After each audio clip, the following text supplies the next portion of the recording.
Alright, so that was a thing where I forgot to put my audio on. So I wanted to preface this stream by saying... I said all that stuff and it didn't come through.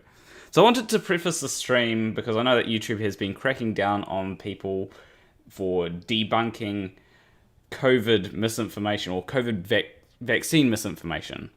And there is a lot of COVID vaccine misinformation out there. And I'm not sure exactly how the stream is going to go, like what I'm going to do with what this is going to fully entail. There are a few things that I might do. But I want to say that I 100% support getting vaccinated, right? Make sure you get your first vaccine, make sure you get your second vaccine. It's very important that we reach herd immunity, and hopefully we can get past, this pandemic, right? And hopefully without COVID becoming an endemic, because that would absolutely suck. When it comes to booster shots, that's probably going to be a good idea. It's something that I'd just like to see more information about, but it seems like it's going to be a good thing. So yeah, I also support things like wearing a mask. It's very important that you wear a mask, even though it may be uncomfortable at times. I actually had a mask on the other day, and it was the most uncomfortable I've felt wearing a mask, because it was like going sort of every time I breathed in, it was getting sucked in. So, but I'd rather people not have to worry about COVID. So that's why I do it, right? I also want to put out a poll, just asking my audience: are you vaccinated? And so, first answer will be no. Second answer will be first dose. And second option will be both doses. And fourth option will be both doses plus booster. Let's see how many people have been vaccinated here. I assume that it's most people. There we go. Let's see.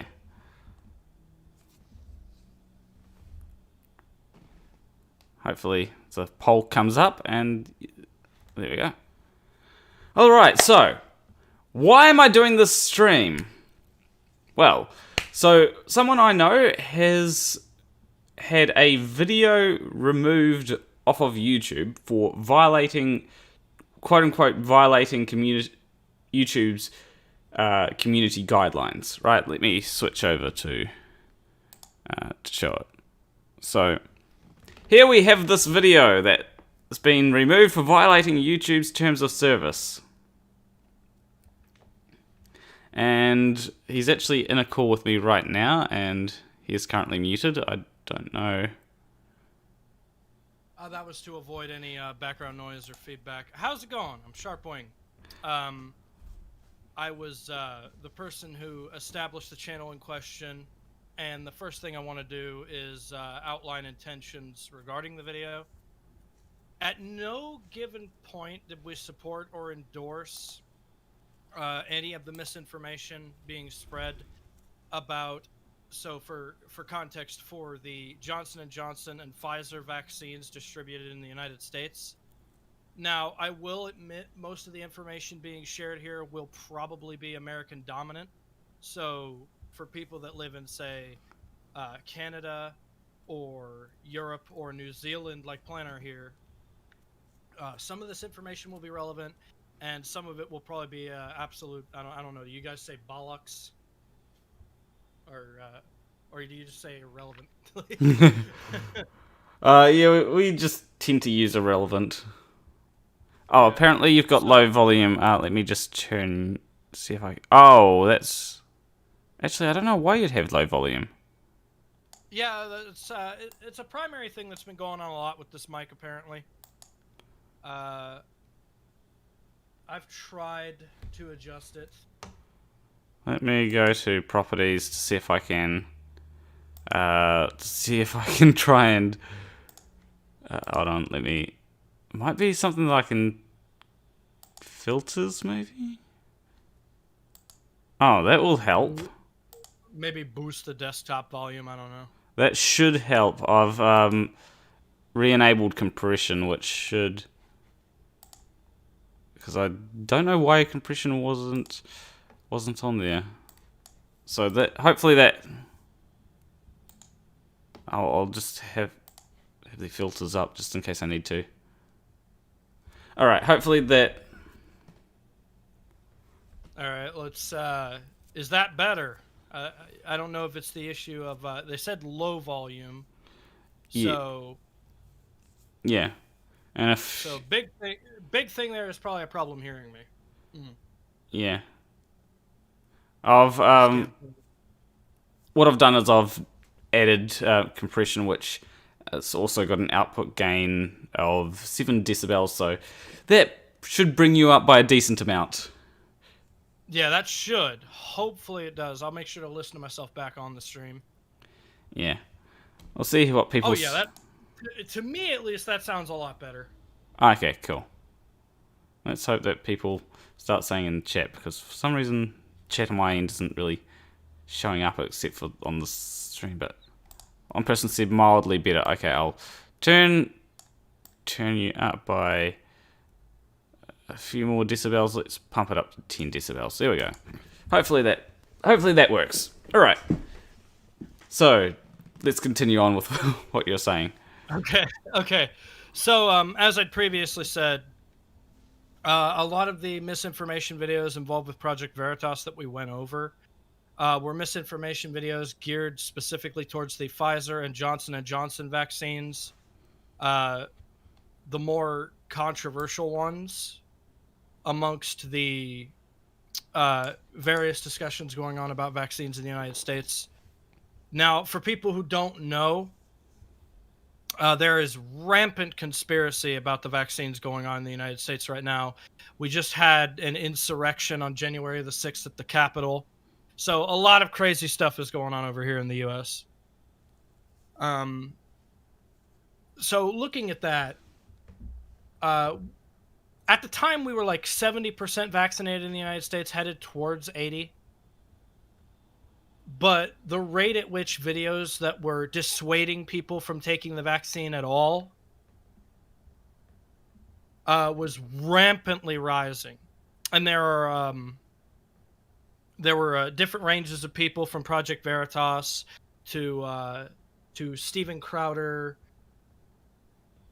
other right-wing sources, basically, just spreading misinformation.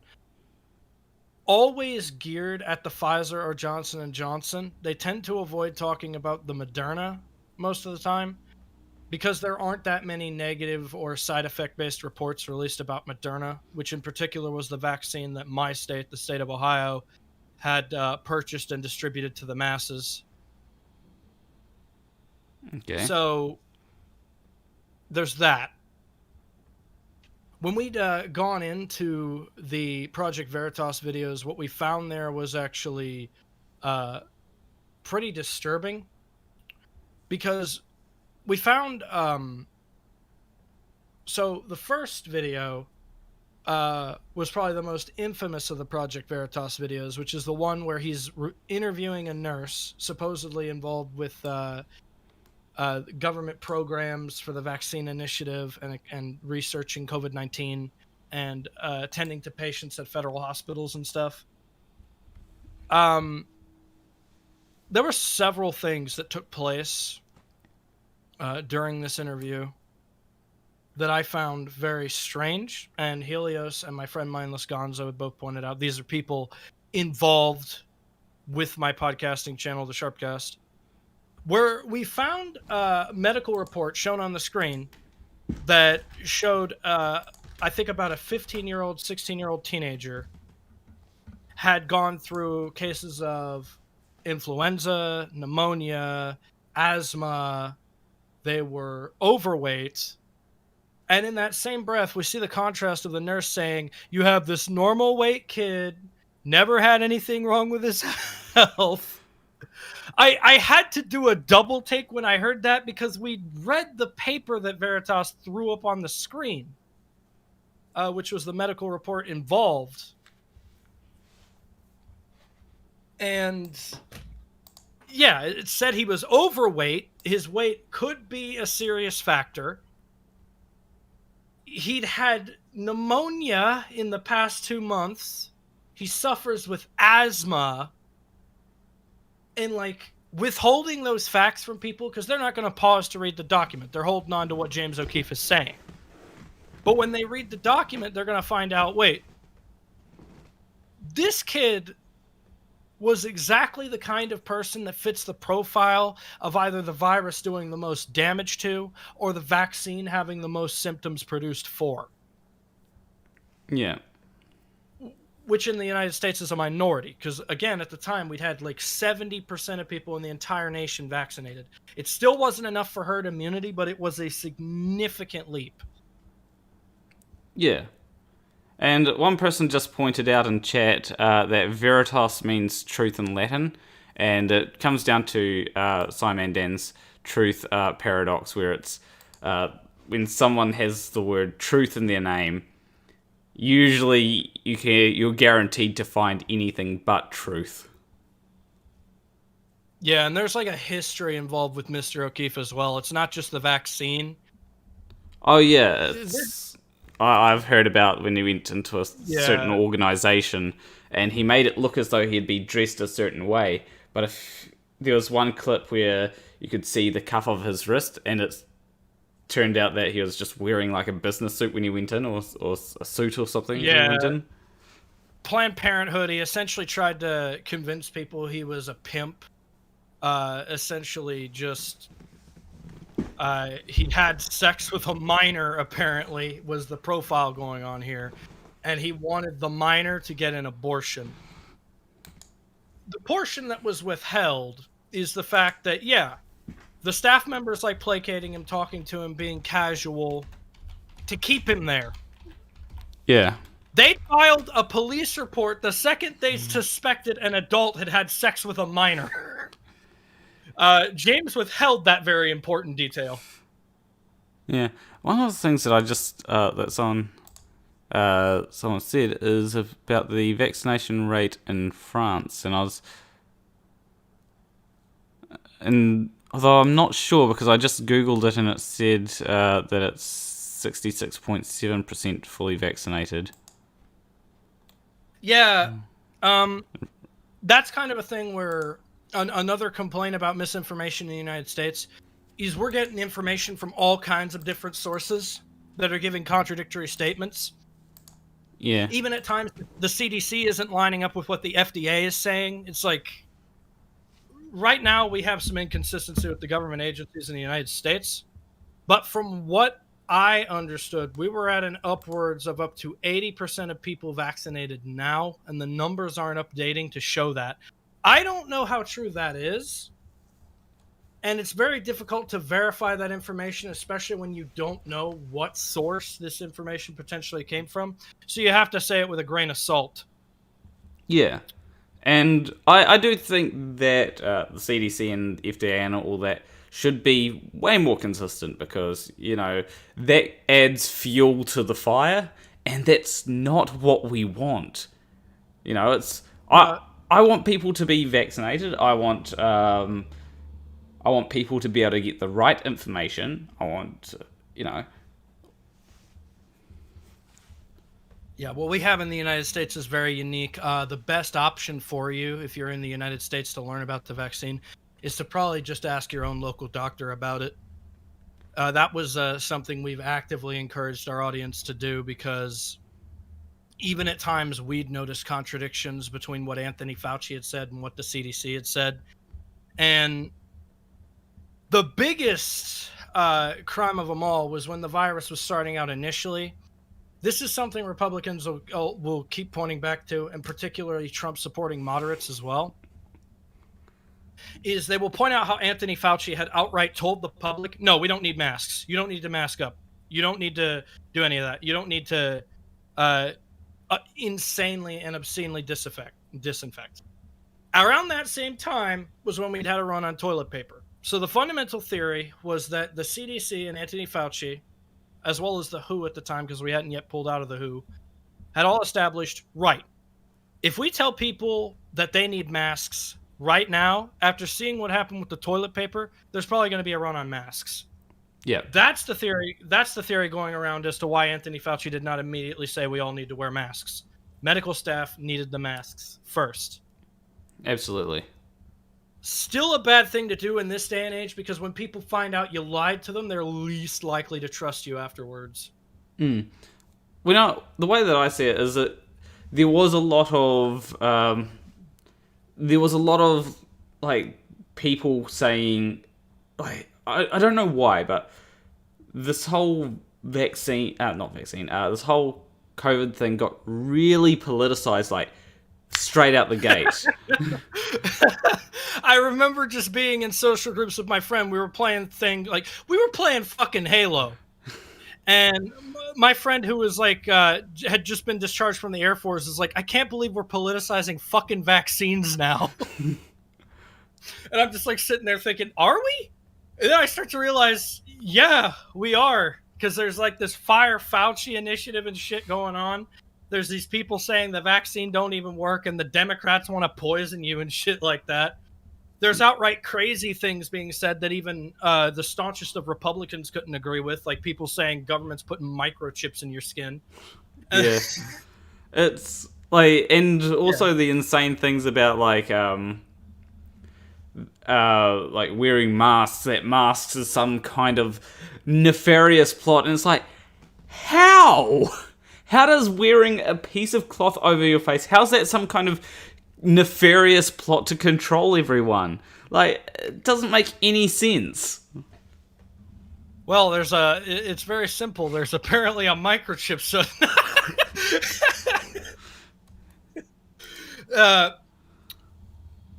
I think the primary contention people have is that because there are so many people that work blue-collar work in rural America in the United States, they're on very hot, sweltering summer days. In particular, I worked in receiving at the time, which was like receiving in packages from UPS, Amazon, all that, opening it up, invoicing it to the company's financial lawyer so that we could meet proper audit standards. Summer heat was unbearable. Wearing a mask and having my breathing just like circulate back and forth between itself to keep air from getting out of me and to other people was absolutely excruciating in the summer heat of 2020. So that's probably one of the primary reasons people wanted to stop wearing masks so immediately. The summer heat was an absolute scorcher. So there were people coming up with excuses for like why we don't need to wear masks anymore, because they just couldn't admit that I can't fucking do this anymore. It's excruciating. This cloth chafes. Like, yeah, like when it comes to wearing a mask, there are times when it can get annoying. But as I'm pretty sure I said earlier, that it's a necessary thing that I do, because I don't want other. If I end up getting COVID, I don't want anyone else to get COVID. And also, if I do have something like a cold or the flu, I'm also going to put on a mask then to stop anyone else from getting infected if I need to go out. No, and that's exactly it. Another thing that was like really not helpful was the misinformation being delivered about what the masks actually did. When you thought about it, it was really simple, right? You cough into a handkerchief, germs don't escape, they don't go to other people. It's the same premise, except you're constantly wearing it. Yeah. And the problem with like highly contagious viruses like COVID and stuff like that is so much as breathing in a person's general proximity, and then them breathing in your recycled air can put the germs in their body. Yeah. That's why they were having us wear masks, and that's why they were having us socially distance. And for the longest time, this was not being properly communicated. Not even the MSM seemed to actually understand why the hell we were wearing masks for the longest time. Yeah, like a lot of people would. I remember having debates with people, and there'd be people that would say, look at the study, it shows that masks are ineffective, and I'd actually go ahead and look at what the study says, and it says that the study showed that wearing a mask did not significantly reduce your chances of getting COVID. And I was like, well, that doesn't actually contradict what I'm saying, because if you wear a mask, it's not so much to protect yourself, it's to protect others. And a lot of people didn't understand that. Yeah, and like in the United States in particular, you had the perfect storm brewing. You already had like trusts and institutions dwindling. All the polls and information we were having publicly released through Harvard, Yale, Pew Research Center were actively saying we were becoming more partisan. Then we have this information about Russian interference coming in. It was just like the perfect storm. Yeah. And so you had like people by the end of 2020, you had people that did not have faith in the institutions of elections anymore because of the sheer amount of mail-in ballots that came in and the high doubts that every ballot that was checked was like thoroughly verified and could absolutely be confirmed was actually a person that voted. Yeah. And it's just because we'd never had that happen before, so people were highly skeptical of it. It's one of those things where it's actually unbelievable to me that there are so many people that just believe strange things, like especially the whole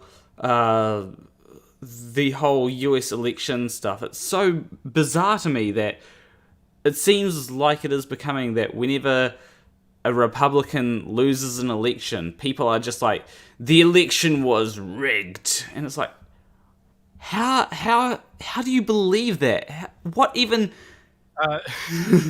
It was rigged because most of the people in this gerrymandered district highly voted Democrat. That's why.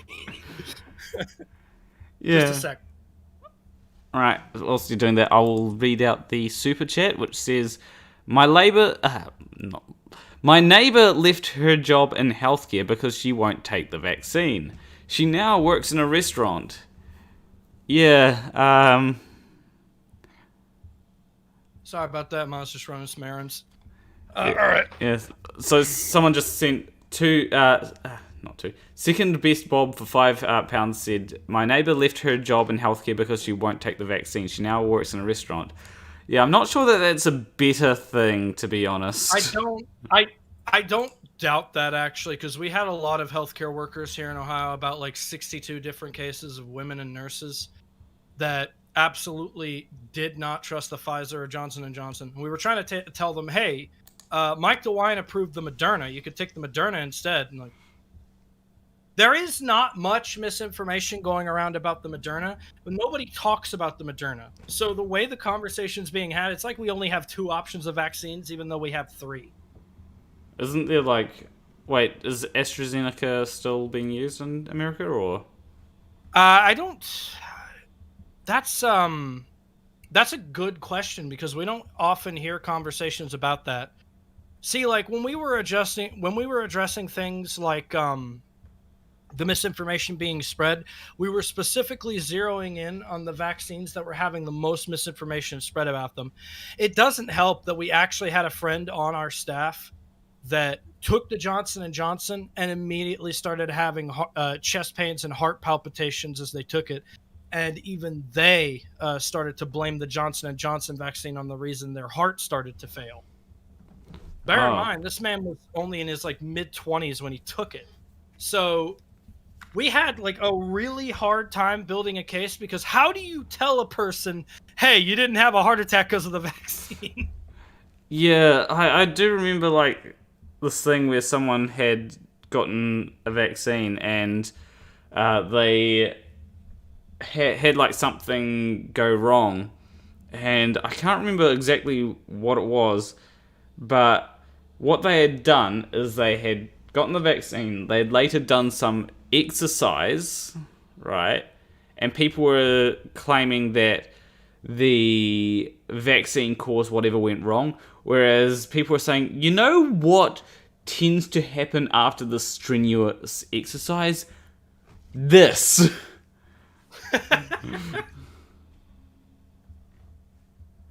But yeah, I've also pulled up your tweet, so I'm going to put the tweet in in chat so that people can go ahead, retweet and like and everything, you know. Hopefully get YouTube to approve or reapprove your videos so that you don't have to worry about community guideline strikes. Because I've had one community guideline strike. It wasn't that big of a deal because it got reinstated almost immediately. So, you know. Yeah, in my case, I think it's just because it was on a weekend, so I have no doubts that some kind of bot or something picked up on the information I was using. And I literally think I only got penalized because of the usage and long-term usage of Project Veritas clips as we were debunking them. That is, like, I went down the process of elimination in my head. And the only thing I could think that I did wrong was potentially having shown these Project Veritas clips for too long. But then I had to reason in my head, right, so 25 views on this video, it's brand spanking new. Why are the Project Veritas videos over here that have millions of views, have been actively spread around Facebook and are actively determining what the new anti-vaxxer narrative is? Why have they not been addressed at all? Yeah, like you got things here where it's, you know, they're saying that they're exposing the COVID-19 vaccine. 1.2 million views. You can't tell me that no one has gone ahead and reported these videos, right? Well, there's the problem. There's the problem. I'm about to reveal some shit to you. So, they've got the community guidelines on medical misinformation, right? Yeah. There is no way for the community to report medical misinformation as of right now. Oh, really? I have tried. My friends have tried. I have tried going down the line. I told Kitty, Ricky, all sorts of different people to try and file medical misinformation on the Project Veritas videos. It doesn't exist as a means to report. You can actively encourages harmful content. Medical misinformation isn't in there. Actively encourages online bullying, harassment. Medical misinformation isn't in there. Terrorism. Medical misinformation isn't in there. Like, obviously, but my point stands. They have this as a community guidelines policy, but there's no ability for I or anyone else to report these videos. And then I'm only left wondering, why is it that Project Veritas slid past, even though they're blatantly misinformation? I didn't, just because I was citing misinformation. I wonder if here's something that they might do. I wonder what they do might be if they have some kind of burner account on YouTube, right? And they just upload. What they'll do is they'll upload a video to that burner account, right? Probably using a VPN as well, so that it doesn't get, so it doesn't flag anything. And if it goes through that, then they upload it to Project Veritas. Whereas if it doesn't, if it immediately gets flagged or anything, they'll be like, okay, we're not going to upload this. It wouldn't surprise me if they do something like that. Yeah, because like somehow they were able to push these things through in such a way that they could still reach millions of people, despite the fact that some of this stuff just blatantly violates community guidelines in its egregious nature. Yeah, like I'd assume that it's because I'd assume that the medical misinformation thing is a flag in YouTube system where it takes certain things and flags it. You know, it'll hear something in the video and go, okay, this seems like it's promoting medical misinformation. Let's flag it. And what Project Veritas probably does is they probably just upload it to another channel first, or carefully work out, okay, this is probably what the YouTube algorithm is going to flag. Let's not put this particular segment in, because Project Veritas's videos are highly edited. So that's just a few. To me, that's what you kind of have to believe, because if not, then YouTube's pulling a Facebook. If you paid attention to the recent whistleblower scandal, which is the fact that these sites secretly don't want misinformation gone because it pushes a traffic base. and those controversial clicks keep people on the site and keep people going. There's not enough information to suggest YouTube's doing that, but a whistleblower came out against Facebook recently, said they already have the misinformation systems and stuff in place, and that for a while there, while Congress was watching them, they had these systems up and running, and it was removing all kinds of misinformation on Facebook. And then one day, they just turned that back off and allowed it all to run buck wild again. This was the claim from the Facebook whistleblower, which she stood in front of the Senate, stern-faced, saying, yeah, no, they're doing this. Okay, yeah. That is rather interesting. Because one of the things I find is that you do have a lot of people that believe crazy conspiracy theories. And the thing is, when someone... I find that quite often people don't have the... I don't want to say that people don't have the reasoning abilities to debunk them, but it is something where a lot of people don't know how to go ahead about debunking a conspiracy, or maybe they don't even have the time. You've got heaps of people that will just say, oh, you know, go and do your own research about something, right? Exactly. You know, like... Exactly. And they may be right that in what they believe, you know, they'll be like, oh yeah, just go do your own research on that. Why are you coming to me? They may be right about that, but it's something where not everybody is going to do their own research about certain things and just go, oh yeah, this meme that I saw on a Facebook post says that the Earth is flat, so therefore the Earth must be flat. That, you know, and it's... Well, that's something I got to bring about, right? I'm just a small fry, but I do have a fundamental question, not just to ask you, but the audience as well. What is my responsibility as a commentary, political, or philosophical creator? Is my responsibility just to sit there and tell you a bunch of shit that's been uninvestigated? Or am I supposed to go out of my way to try and tell people things they may not have previously known that I do know and share that knowledge? Yeah, I'd rather people go ahead and say, okay, this is something that I've looked into, and this is something you may not know. You know, I'd rather go down that route, because that seems to be much better. Now, I do know that some people will take that and be like, okay, well, what about this, that, and the next thing, like, maybe they'll bring up Project Veritas and something, and that's where it comes down to, well, if Project Veritas is allowed to make these videos, then I should be allowed to debunk them. Yeah. No, that was exactly my line of thinking, too. And I remember sitting with my team of people, Mindless Gonzo, Helios, Silent Blast, my friend Renkuno Palmieri, he's a voice actor. He did like some funny Pretty Cure dubs and stuff, and he's acted in a bunch of other people's abridged stuff. It's quite the crackpot team of people put together. We're not necessarily experts in our craft. Helios in particular is a political science bachelor from the state of Michigan. Mindless Gonzo was literally a political hobbyist, so when it came to political shit, news, weather, Gonzo just had like troves upon troves upon troves of Wikipedia articles, journalist articles from like going from the New York Times to Forbes, you fucking name it, and he cited it. And you know, I put together my team of people, and we were just kind of doing this thing based off of things that we wanted to talk about.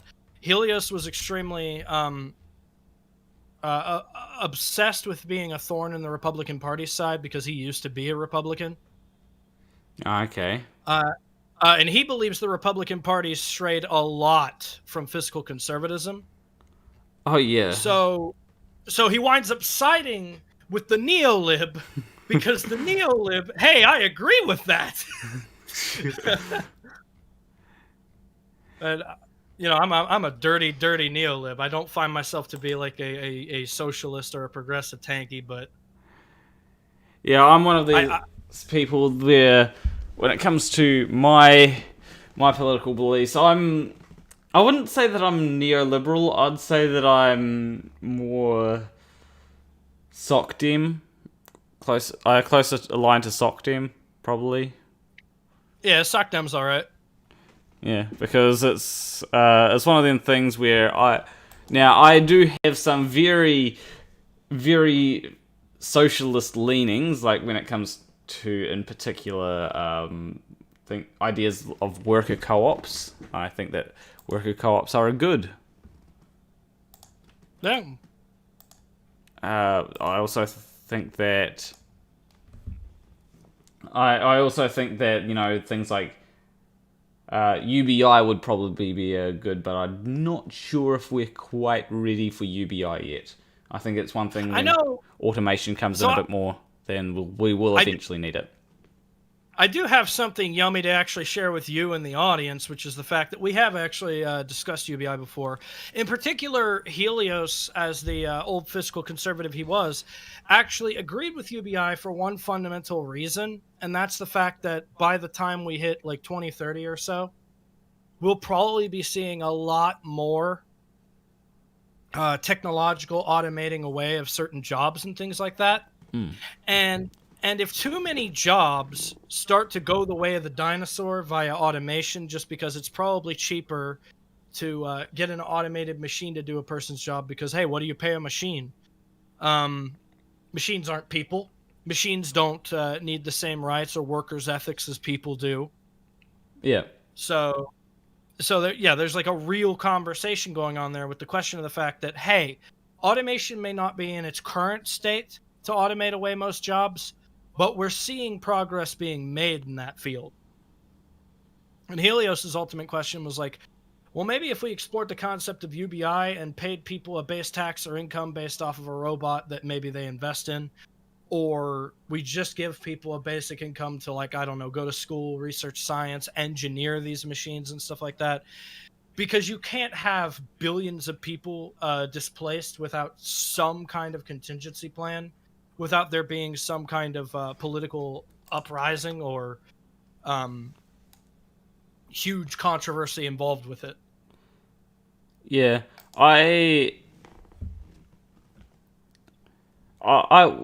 One person says I'm socially liberal, fiscally conservative. UBI is one thing, but why universal childcare?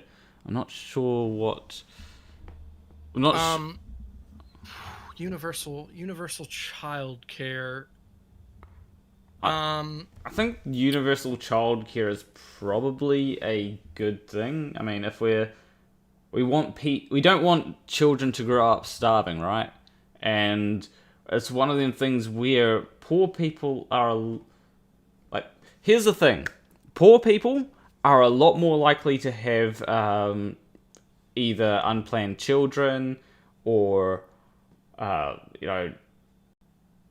or just more children than rich people, right? And it seems that if you gut things like childcare, those numbers don't go down. A lot of people will say, oh, people will poor people will have children just to get child payments. And that's not necessarily the case. It may be the case in like one or two instances, but it's not the general case from what I can tell. Yeah. Another big thing that I actually find really important is, like, I think if moderates want politics in the U.S. to be more moderate, then moderate people actually have to start getting involved with politics, whether that actually be voting, attending debates, discussions, seminars, lectures, stuff like that, or even doing so much as just making their own political content with what they understand about politics. Like, we're at a crossroads where there is a greater supply of, like, extremist or shocking style content that wants to deliver you this sexy idea that your world will be perfectly restored and better if you eradicate the other. We've all seen the history books. We all know how that turns out. Yeah, not great, unfortunately. These people might be well-intentioned, but some of them, from what I have seen, want us to do some of the most god-awful things imaginable to get where they want us to get. And I'm not about that. Yeah. So One of the things that I really don't like about the state of politics these days is that it does seem to be a case of a lot of people are really either for a particular person or against a particular person, or like a lot of people, like, populism, I think, is a very cancerous idea, right? And that's why a lot of people voted for Trump, because he was a populist. Populism is so cancerous. It's just like, why? well, there is one particular famous point where populism taught us what could happen. And it wasn't necessarily... I like how we try to exclusivize the whole thing to Nazism, but many of the socialist/communist states and governments that took place because of populist revolts and uprisings, rebellions, fights against the system, ideals to try and implement something that wouldn't necessarily, quote-unquote, enslave or control people in a manner. And I personally think it's a little more complicated than that. I think in a lot of ways, if people aren't necessarily honing themselves and being more open to conversations that are true to who they are, no matter what, you're a slave to somebody, because not only are you being influenced, you are being actively bullied and controlled to a position. Like, capitalists have the capacity to do that. Socialists have the capacity to do that. Communists have the capacity to do that. Nazis do only that most of the time. The problem isn't necessarily the ideals or how the ideals are implemented. It's the people and how unwilling people are to compromise with other sects of the world. I think the primary thing that's telling about a lot of these ideologies that are really all about taking care of the other, there is no compromise. And they will specifically tell you not to go out of your way to talk to these people, to engage with these people. And I'm sitting here and thinking, well, why not? Yep. Like, here's the first thing, right? I've already been told this person is supposedly a white nationalist, right? So if they say anything that give me a couple of white flags, I'm already out of there.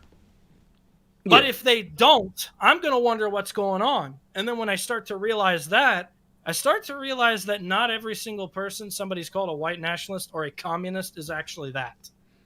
Yeah, like, it does annoy me when there'll be something like a headline, right, and people will immediately, like, throw around terms, and it's one of the things that's like, well, what did they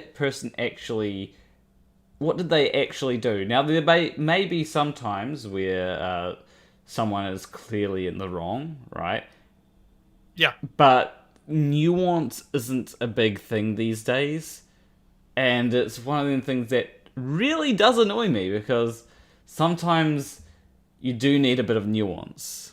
And a lot of people are very, very much for a particular side.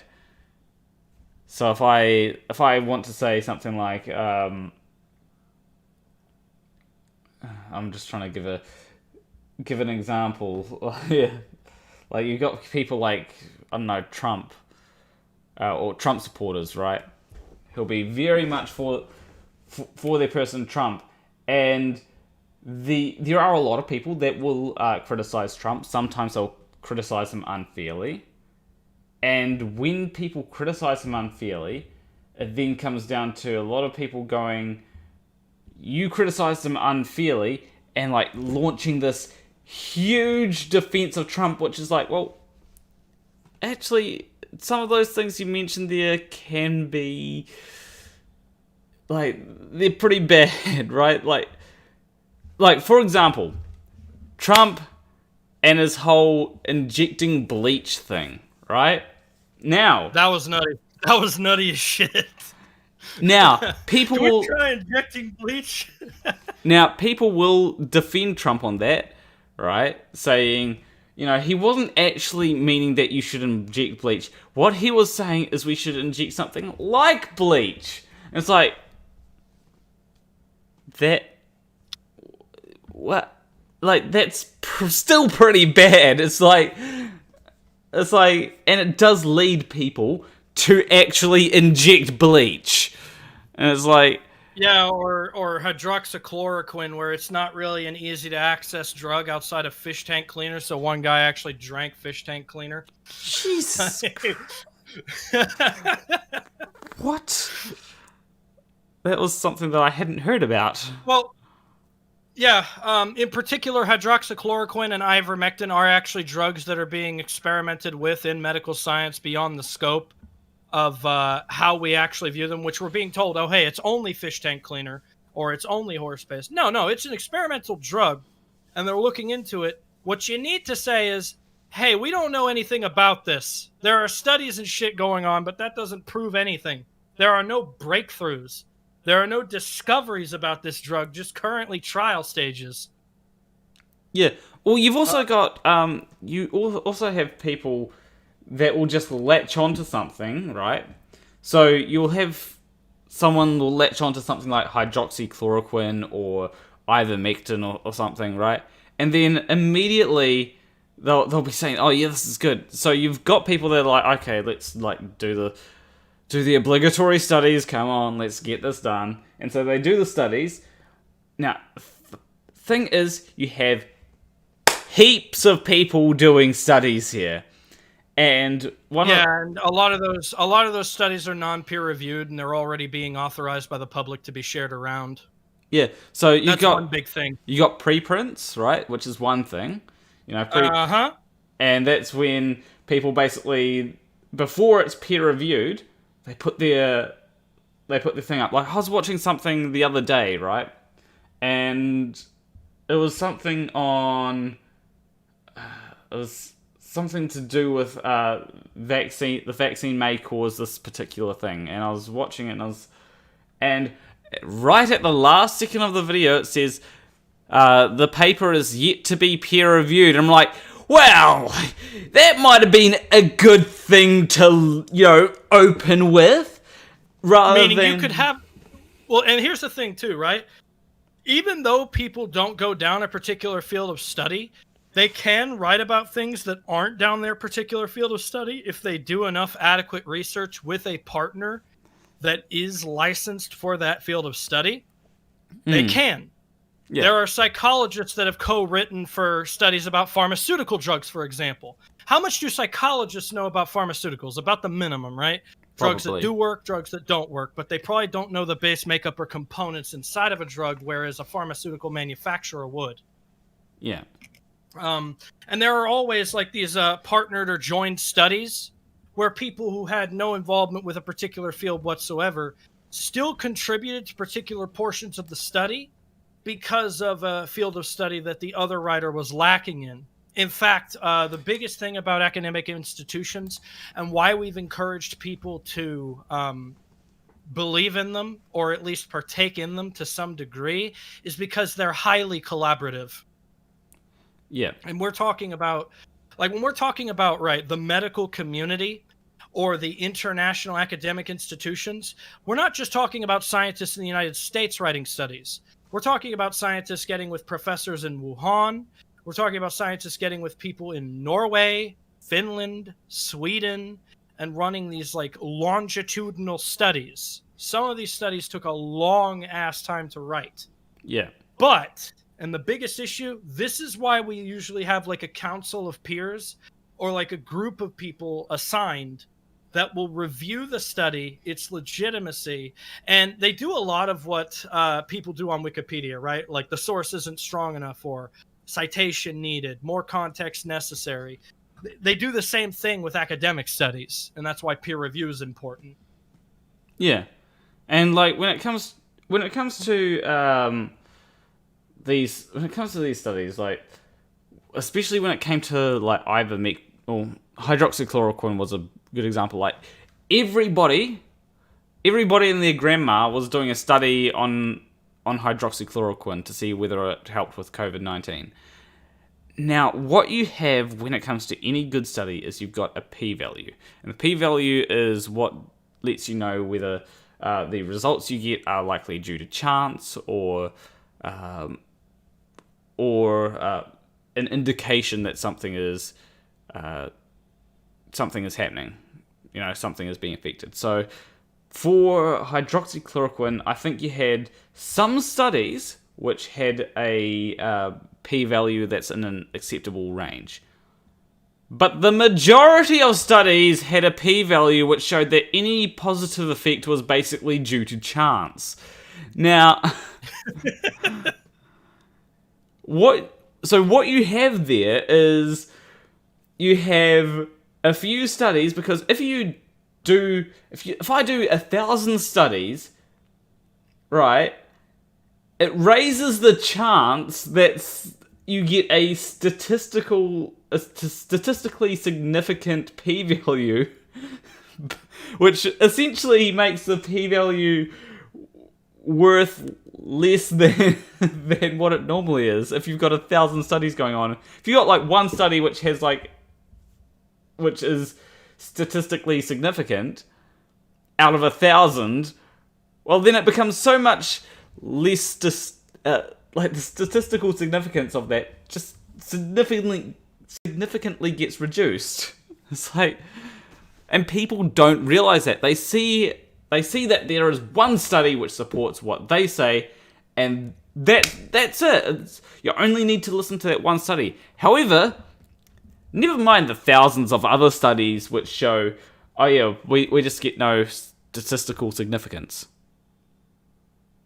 Yeah, and I guess people can make the quantity over quality type deal as well, because there are certain things we'd believed in the past that had mountains upon mountains of studies written about. Like, I couldn't believe this, but around the time of like the Columbine shooting and stuff like that, we had tons of psychological studies that suggested exposure to violent video games caused violent actions. But then there were actually institutional people and psychologists medically evaluating people that believed in this information. So I'm actually really glad Gary brought a particular thing up in chat. Pharmaceutical drugs kill and injure hundreds of thousands of people every year. Medical mistakes happen is far more often than any of you would imagine. I agree. Next sentence. So this is actually why we have systems of peer review, evaluation, or third parties people have to go through bureaucratic bullshit, right? It slows the process down, but it has shown a tendency, when done correctly, to lower the likelihood of damage caused or done. I don't think there's a single pharmaceutical drug out there right now, going all the way down to headache relief, that doesn't have severe symptoms in some people. Yeah. So that being said, manufacturing mistakes are made by Ford, GM, Chrysler, fucking Chevy all the time. They're having to do car recalls every few years because of manufacturing mistakes they found out were made, or manufacturing mistakes they covered up and were uncovered in an audit. But if the audit had never happened, these mistakes never would have been pointed out.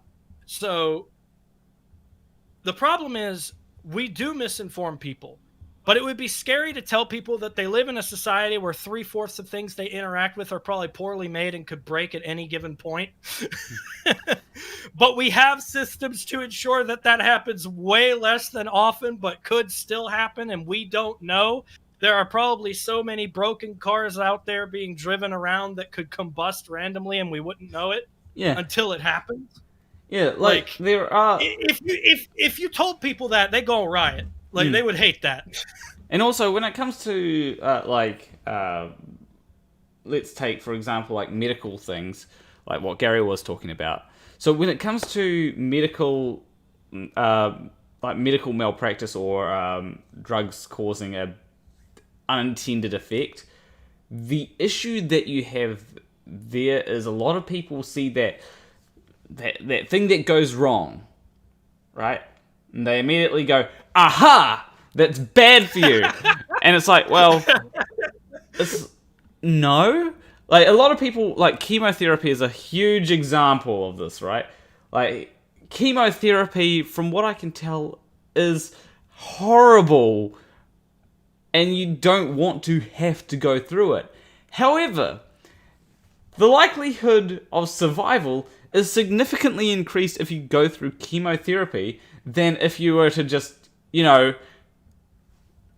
just let the cancer run rampant. So chemotherapy in that case is a far better option that a lot of people will, they will have to go through hell, but at least there's a decent chance that they'll get rid of the cancer afterwards. Yeah, chemotherapy right now is your best option for dealing with cancer. If you don't want to go through that and you'd rather just suffer through the cancer and pass on, that's your prerogative. Most people will probably take the chemo, and they don't actually hide. Like, nobody tries to hide what chemo is. We have tons of information out there to tell you what chemo is. That they try to zap the tumor with high levels of radiation, but in doing so, this could also potentially make you ill or kill you, because the strangest thing is our most likely means of dealing with cancer as of right now is literally poisoning people. Yeah. Let's rewind back a few hundred years. There were witch doctors and fucking plague doctors and shit that literally thought putting leeches on people to suck enough blood out would make them not sick. Yeah, and we have advanced since then. Like, a great thing that we've done is things like double-blind experiments, which can basically let you know if a thing is going to work well. Now, there are times when double-blind experiments are very difficult to undertake. Like when it comes to aromatherapy, that's something that you can't really do a double-blind experiment with that. Like, what are you gonna do? Are you gonna like burn a whole lot of shit in one room, burn a whole lot of flowers or something that smells nice in another room? Have like, you go. Well, for one, why do you even need to see in that experiment, right? You just smell. There you go. I'm taking a jab, but obviously. So the biggest thing to me is that a lot of these conversations are way more complicated than we give them credit for. I think it's really funny as well, and this is just a personal pet peeve, right? This isn't necessarily any kind of academic statement or fact or completely fact-based sort of thing, but it's more so an analogy from things I constantly see from people in humane behavior when I actually take a broader look at it. So, vaccines bad for us. Vaccines bad for us means we got to do something about it. Meanwhile, you have a population that overwhelmingly smokes cigarettes, drinks a ton of alcohol, drives drunk, texts while driving, eats fast food on the regular because they can't afford to eat grocery-bought food all the time, because even now the price of groceries is going up, which has resulted in my family having to shop at Save-A-Lot if we still wanted produce. Whole food deserts in fucking Arizona. People want to sit here and talk to me about doing what's best for themselves, when half of the time we either don't or can't do such for the people around us, for Christ's sake. One person made a good point in chat.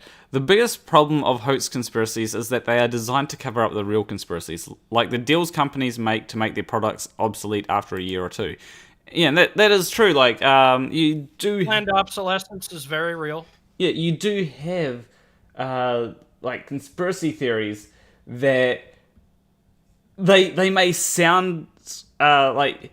Yeah, you've got... they may sound like they're just conspiracy theories, like your chemtrailers, flat earthers, and all that. But there are actual conspiracies. I actually had one on my phone. I was going through my phone the other day, and I saw one, my phone's all the way over there.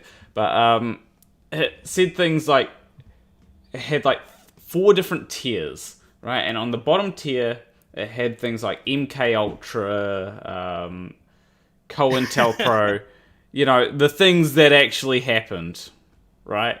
Then in another tier... Oh, yeah.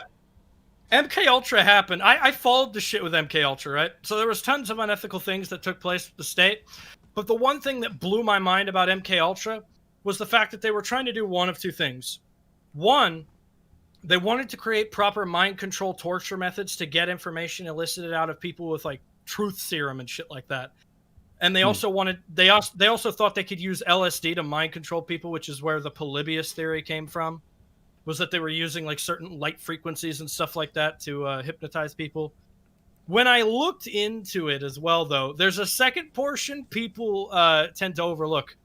The government wanted to teach military personnel how to telekinetically lift objects with their mind.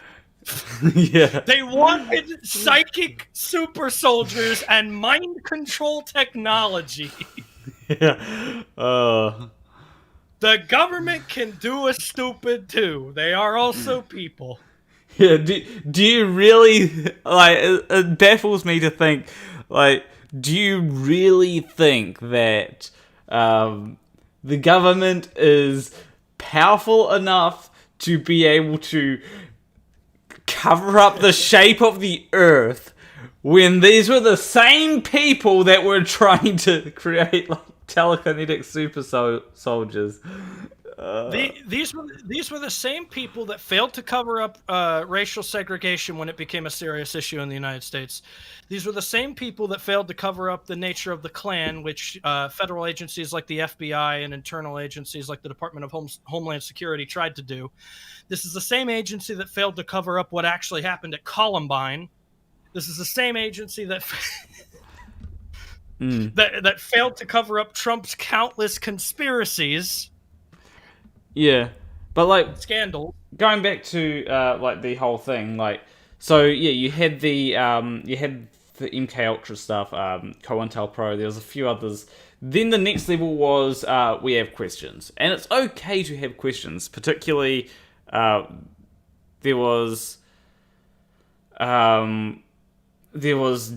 did Epstein kill himself? And it wasn't actually, it said speculation, right? So this was basically, you can speculate about whether Epstein killed himself, but you can't say that.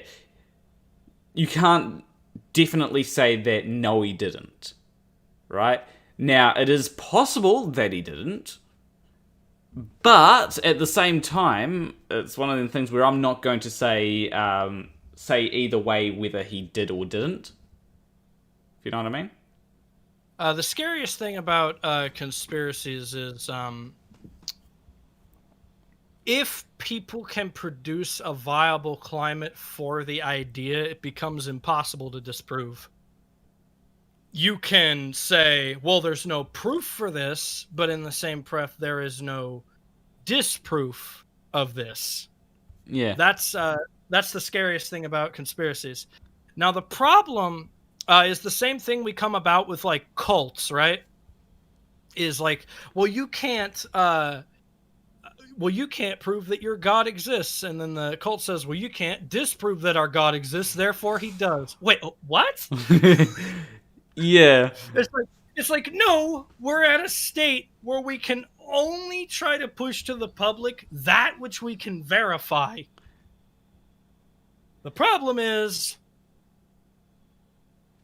religion exists, systems of faith exist, and in all actuality, the whole reason we trust the institutions based around fact at times probably is based off of blind faith, and that's something we have to admit to ourselves.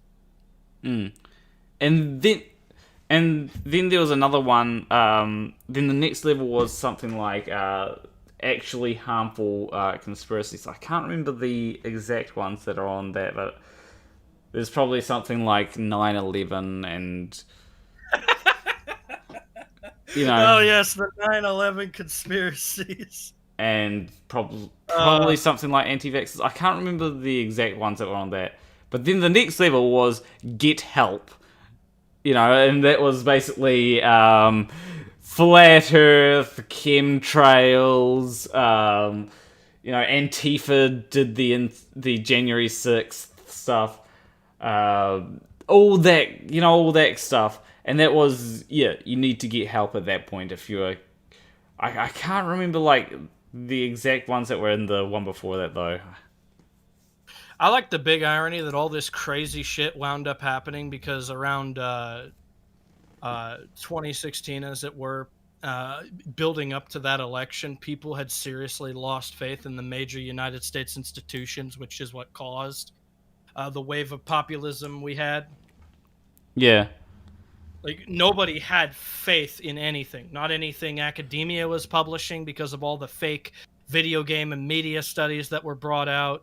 Nobody had faith in anything auditors were publishing because of under-the-table scandals and stuff we were hearing about, and people money laundering and embezzling money from charitable causes. We don't trust charity. Like, what do we trust at this point? Like, the thing is, I take the view of you've got to have a healthy amount of skepticism when it comes to these things. Like, it's all right to be skeptical of, like, certain things in certain institutions. The problem is that people will take something like that and then blow it way the fuck out of proportion, right? So it'll be like, oh yeah, I'm skeptical of this, that, and the next thing. It's like, okay, that's fine, but why are you now saying, like, why are you inserting a narrative into that, right? And that's a huge thing. Quite often you'll have people that will say, oh yeah, I'm just skeptical of mask mandates or something, right? And it's like, it's fine to be skeptical, right? But then they'll insert this narrative of Anthony Fauci was lying about it purposely and the elites are just trying to control everyone. It's like, well, that's when you're going into the realm of just blatant conspiracism.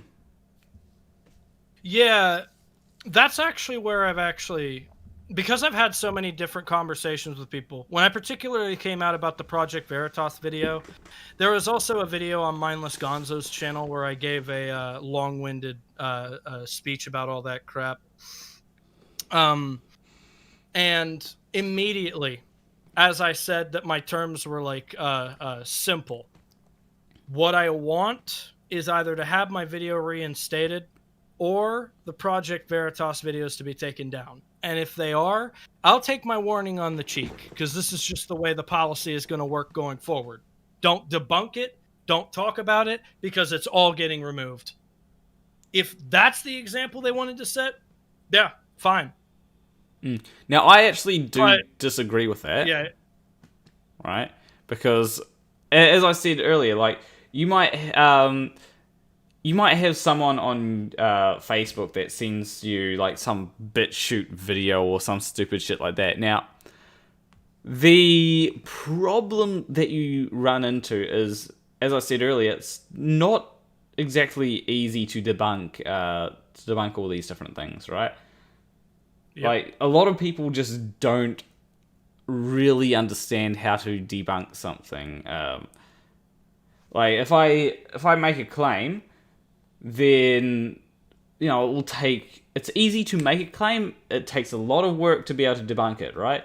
And when it comes to things, sometimes you have things which have so many claims just coming out one after another, after another, after another. And yeah, it's exhausting to debunk all of them. Yeah, and actually, this is, I believe they had something similar in regards to this back in the day when, like, atheists and religious people would debate a lot.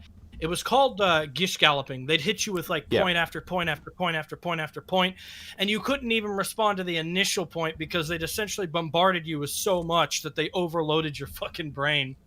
Yep, I do remember that thing. And the thing that you get down to is that you can't just have one person going ahead and debunking it. Like, not everyone can go ahead and debunk it. You have to have a place that you can get information from to debunk it. Now, you could say that can come from Twitter threads, right? But, like, not everyone is going to take the time to read, like, a 60 tweet long Twitter thread, you know? And yeah, and, like, And like, here's the thing, right? With each and every single person, there is no satisfying everybody on this conspiracy either. Because like, okay, you cite the New York Times. Well, they said a bunch of bad stuff about PewDiePie, so I'm not going to believe what they said. Okay, you cite Forbes. Well, they tried to fucking say bad shit about Democrat candidates. Okay, you try to cite the Daily Wire, for Christ's sake. Well, that's Ben Shapiro. I'm not going to fucking listen to him. Like, fuck. Shit ass. And then you go and cite Jimmy Dore, and they're like, "Oh yes, Jimmy Dore. He's..." And it's like, well, Jimmy Dore is actually like terrible. So it's like people are very much like that, aren't they? Yeah, all of the sources we have are either other creators or articles or editorials. Because I'm sorry to say, most of the studies and stuff you can get your hands on in colleges here in America that have been officiated are either going to be pirated through Sci-Hub, or you have to buy them. So all that information is behind a paywall. So most of what you're going to get is citing a journalist that had access to that information and is giving it to you for free or for the ads that you watch. New York Times in particular has become uncitable. Yep. Because now they have a paywall. Yeah. And that is rather annoying. Like, I'll often be like, okay, time to read thing. It's like, pay $2.50 to read this now, you imbecile, you poor fuck.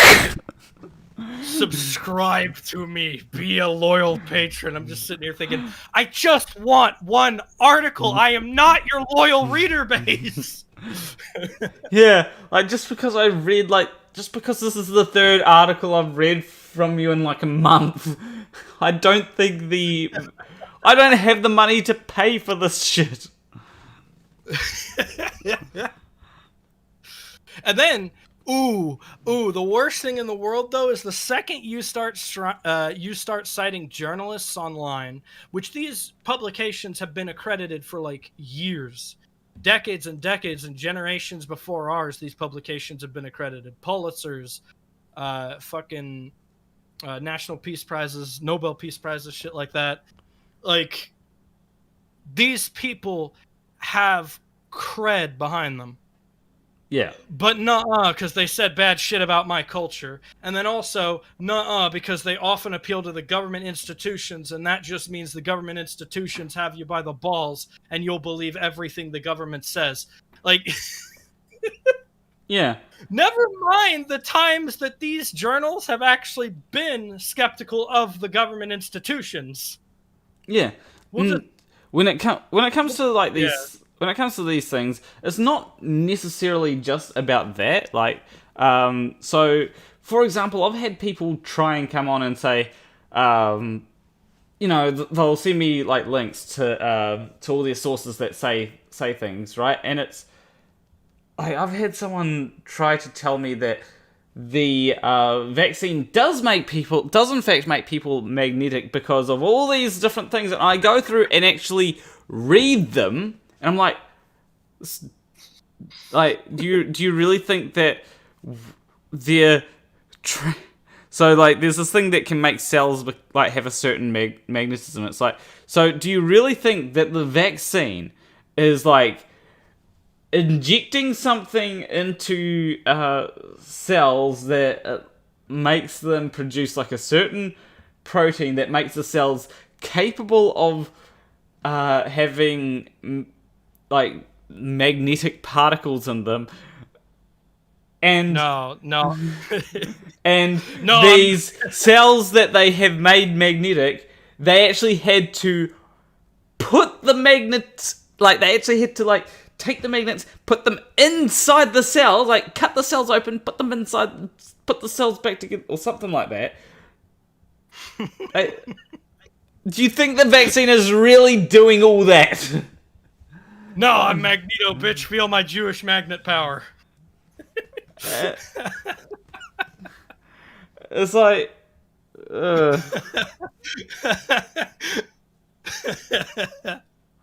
We need conspiracies going around like the vaccine will give you superpowers or some shit like that. There is that kind of conspiracy theory, but like, it's people mostly see those as like jokes.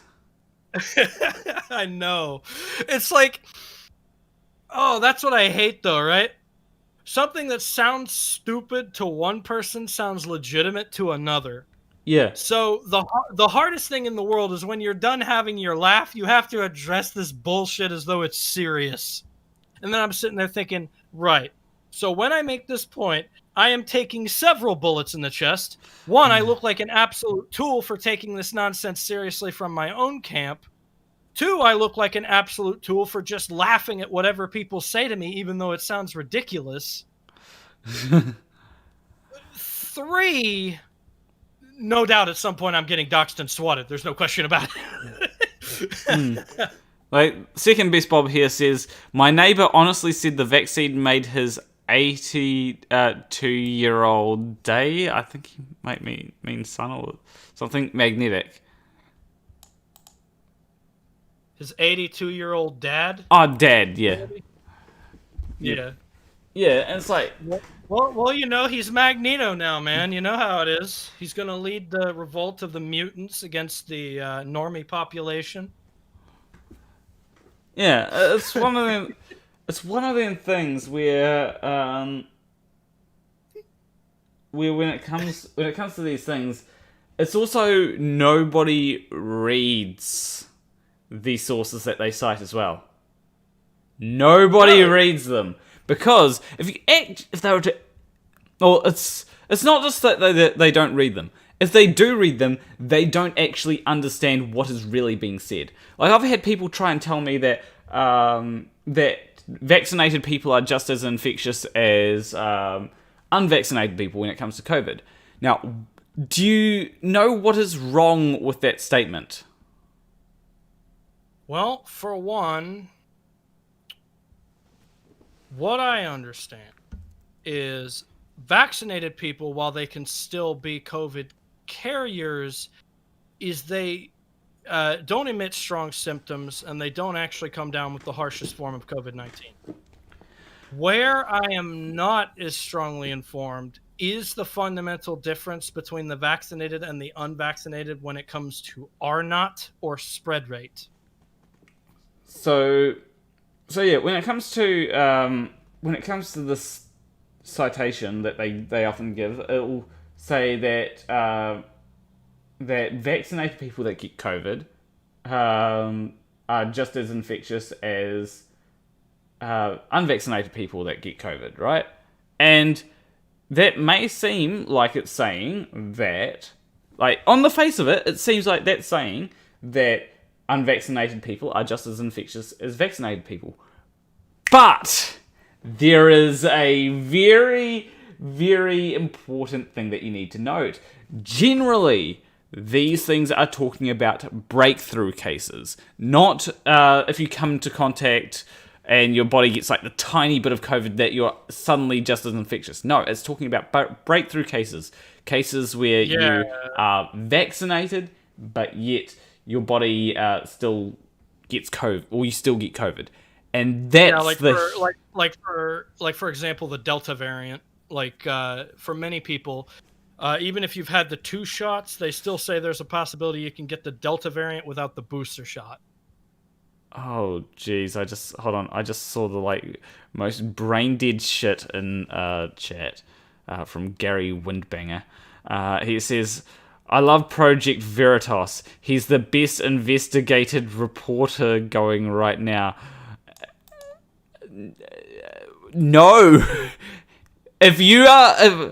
Gary, if you're getting your information from Project Veritas, then I don't know what to tell you, man. Like, I can point to his incident at Acorn when he tried to pose as an Irish immigrant, and he was recording people in that area against their consent.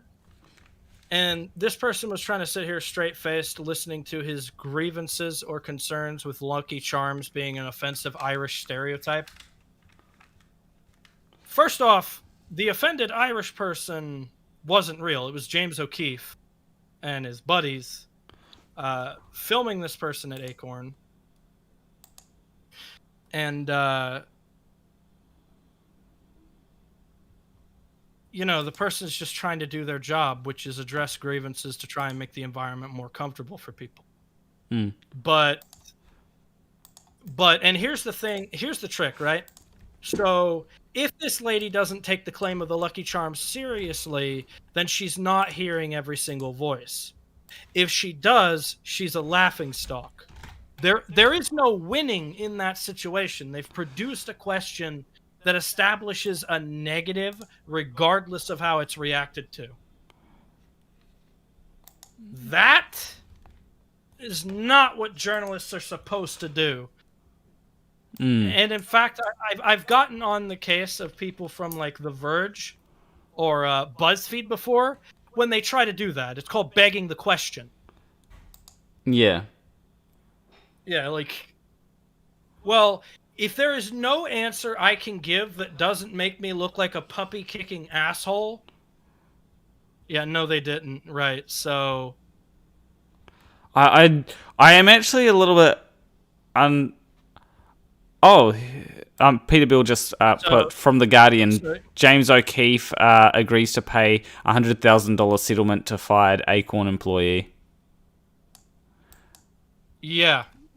There was a settlement in court. This man's been to court many of times for defamation of character and ruining people's lives based off of false journalism. I'm actually a little... I don't know. I'm just like, trying. And then the like power play comeback is just no, they didn't. Okay, where's the counter evidence? Now, I understand it's probably a chat. I don't know if people can just toss links into the chat or not. I don't know what the rules of your chat are. Well, it's generally YouTube will just remove links. That's why, like, I often if someone wants to give me links, I have an email. I also have a Discord. Links are welcome in the Discord. Let's see the ban list for my Discord. Okay, let's go to bans. Only one ban from this, and it's this Exodust person. Your long-term cost by eating fast food or junk food is going to cost you more than paying a little extra for good, nutritious food up front. Yeah, health-wise, yeah. Financially, people don't have that money in the short term, so they'd have to wait for weeks to eat in most areas in the United States, so that's why we don't all go to Whole Foods. Yeah, like, I can understand, like, going to, like, eating healthy, but, like, there's things like time and, so not everyone has the time to cook a nice meal, right? I am lucky in the sense that I can always, where I generally have, like, I had a really nice stir fry last night, right? And some people would say that having 2 packs of noodles and a whole lot of mixed veggies, it was like carrot, broccoli, cauliflower, I think it's baby corn or whatever it is, like these many corn things. Yeah, like we could still grocery shop for canned goods like corn, spinach, all that.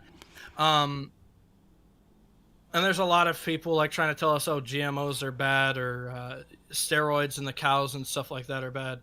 But the problem is the whole reason they're doing these mutated, genetically modified or altered things to our food or our animals is both because our population has swelled, insect populations have begun to try and feast on non-GMO'd vegetables, there are airborne diseases that can actually affect the food, and there are climate conditions in certain areas where tomatoes, actually naturally would grow, but because of the changes to the climate, we've essentially had to create vegetables that are far more adaptive. Has anyone ever seen what an original banana looks like versus the ones we've mutated? Fucking nasty. Yeah. And like when it comes to GMOs, like a lot of people just have this instinctive gut reaction that GMO's bad, and it's like, well, why are they bad? Like, what is your reasoning behind them being bad? And quite often they don't really have a good reason for GMOs being bad. Like they'll say, oh, they put I've literally heard this thing of, oh yeah, they put chemicals in it. It's like, okay, what do you mean by that? Like, they put... Yeah, what kind of chemicals? Because we have chemicals in our body, like amino acids, various nutrients or chemicals. There's literally a type of acid in grapes. Yeah, like... And I was actually having this argument with someone where it's like, where I assumed that what they were talking about was that you might put something in a plant and then it might produce an unexpected chemical, right?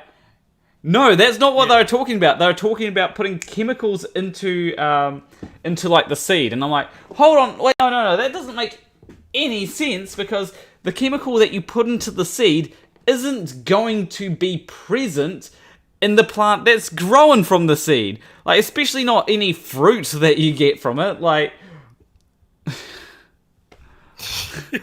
like, do you think that the chemical that you put in the seed is just going to somehow multiply and be present? For the record, I'm over here on the side drinking a Nestle Nesquik right now. That's probably not the healthiest decision for me, but watch me go, poison. And I've got delicious liquid diabetes. I've got Marmite here as I don't know if that's good or bad. Like, it's got... I think often, right? So, and I think this is kind of where the human populace has generally gone. I am pointing out all kinds of different problems and stuff we're having in the United States, and openly admitting I have no clue how we're going to solve these problems, because it's beyond my understanding. Now, I know why we do certain things and things that justify the institutions and systems we have. Now, you can go ahead and say that's an excuse to do bad things, and that could absolutely be true. What is the alternative? Because I don't have the alternative. If there are people here that have the alternative, they really need to be talking to their congressmen and senators and stuff and getting together like voting coalitions and shit. Because, like, right. So, first thing I'm going to say is the appeal of function of government is stagnance. So I'm going to have to ask people, what has changed in the current 2000s that would have made the 1960s revolution that caused that massive cultural shift impossible? Yeah. What has changed today that would make 1960s impossible? Like, the closest thing that you could say is, like, maybe certain, like, technological advancements may have made it impossible. You'd have to, like, define, like, which things and stuff. Yeah. I do want to... Yeah, I know. I do, because Dr. Martin Luther King was just like, I have a dream about bombing that museum today.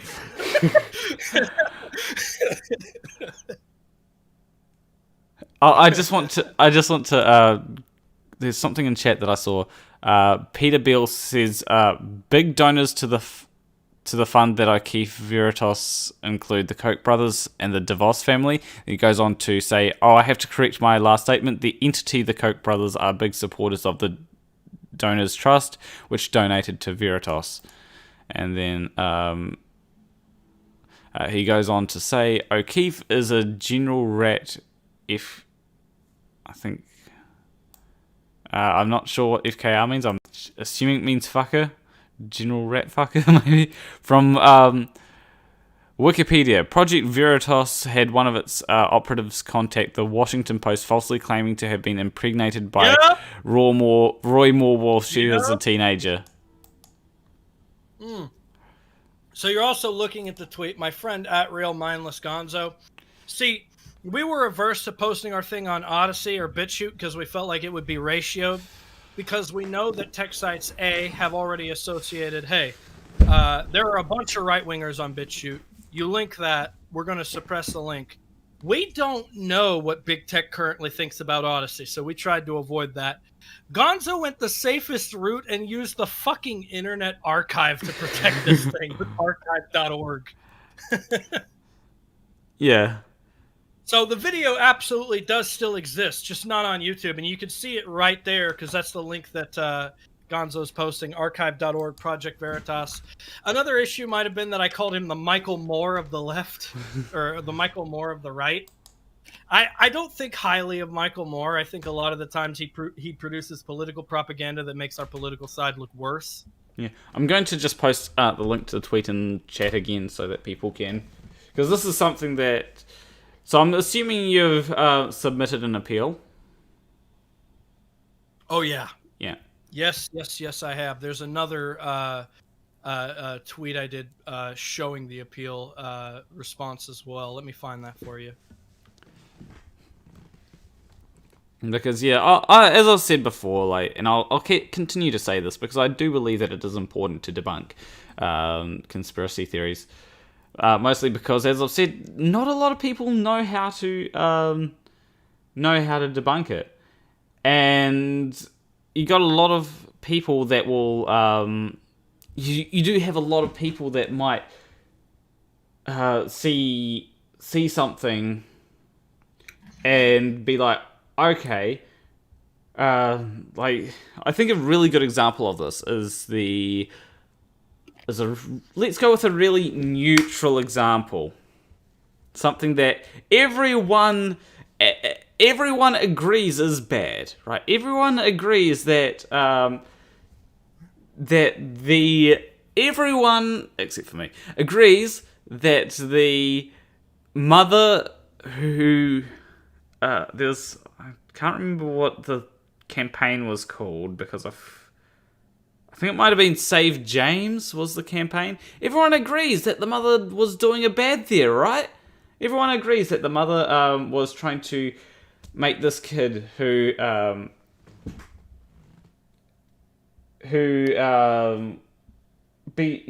agrees that the mother was trying to make this kid be trans, right? Everyone agrees with that, right? Guess what? That's just not the case at all.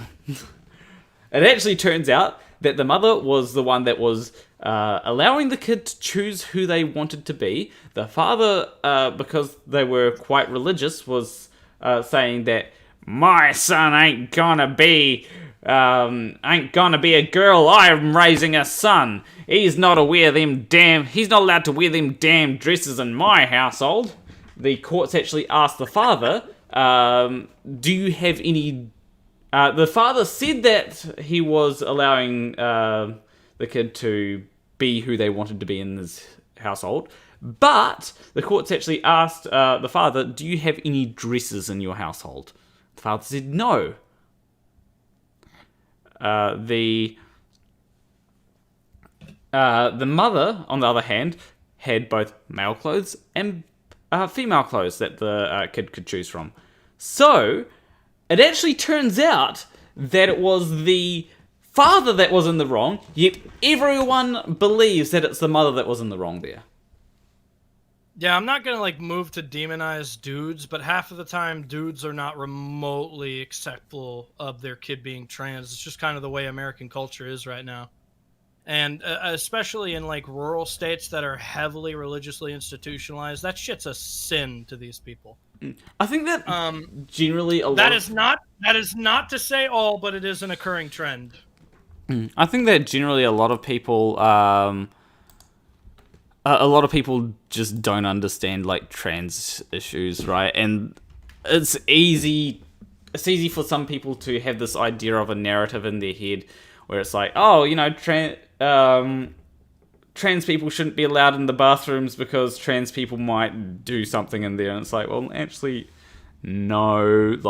It's actually safer if you let trans people into the correct bathrooms for their gender identity, because then they are less likely to have things happen to them, right? And it's this thing that, as I've said multiple times, would you be how many females do you think would be comfortable with Buck Angel walking into the bathroom after them? Like, just let Buck Angel go to the male bathroom. I absolutely recommend, if you wanted like a dope ass perspective on a take like that, you should definitely. I've already recommended it to Planar here, but to the people in the audience, you should definitely watch Dave Chappelle's The Closer comedy act on Netflix. It's his last act in a series of acts he's done, and then he's not going to do comedy for quite some time after that. So this is like one of the last shows of Dave Chappelle you'll get to watch for a while. People tried calling this man transphobic because of his stance on J.K. Rowling. I chalk it up to the fact that Dave Chappelle's not an internet guy. Basically, when it comes to this, I'm going to watch it, and I'm going to try and work out, okay, like, what I'm going to do is I'm going to first watch the special, right? Then I'm going to watch the criticisms and decide. Now, I'll form my opinion based on the special, and then I'll take a look at the criticisms and see if those criticisms are fair, whether they pointed out something that I might have missed, or whether they or whether it's something that they've seen a headline and just gone, okay, yeah. Because it's the same thing that happened last time Dave Chappelle released a special, right? I wasn't a big fan of his alphabet car thing, right? I wasn't a big fan of that part of it, but the rest of it was great. Like, I enjoyed that special. One thing people have said about comedians and their societal role in all of this is it is a comedian's responsibility to be reckless. Like, if you are careful about telling jokes, you're not going to be able to make any kind of point. Because the biggest issue with a comedian's mind and being able to joke about things is they're going to joke about what comes off the top of their head in the fashion that they're thinking about joking about it. It's undoubtedly going to offend people. But if we start pushing comedy to appeal to a demographic like politicians, then the whole purpose of comedy in the discourse is just moot. Yeah. One of the primary thing we have to want is offensive and edgy comedians, and when they're like being like super fucking dickish, just call them out on it. Yeah. But like, comedy isn't an excuse to like just say whatever you want. Like that's the problem. You got two sides in this. You got technically there's like there's a lot more nuance. Where it gets, to me, that's where it gets complicated though. How do you know if that person was just saying shit to say whatever they want and that they don't genuinely think these things? Or that they aren't genuinely in an environment that constantly thinks these things? And how do you differentiate those things? Are we then saying, oh, well, that environment's not allowed to exist, or those social discussions in private aren't allowed to exist? That's been my hardest thing with determining hate speech in the United States, is like, I feel like tanky types would shit at the opportunity to just throw these people into fucking camps and forget about them. Like, when it comes to the whole what was I had thought. Yeah, so the way that I see it is that you've got two different camps. You've got one camp that will be using jokes, right? They will use every joke to say, hey, it's just a joke, right? And then you got another side that will say, well, you're not allowed to joke about that. It's like, not even if I'm actually criticizing the thing that you're not allowed to joke about that. And it's like, then you've got more reasonable people, right? That will, like, I know trans people that make jokes that if it was said by a cis person, then that cis person would immediately get like weird looks. But because it's said by a trans person, it makes it okay in that context, because you know that it's a joke, right? And I can't remember any of their particular jokes at this time, but you know that it's a joke.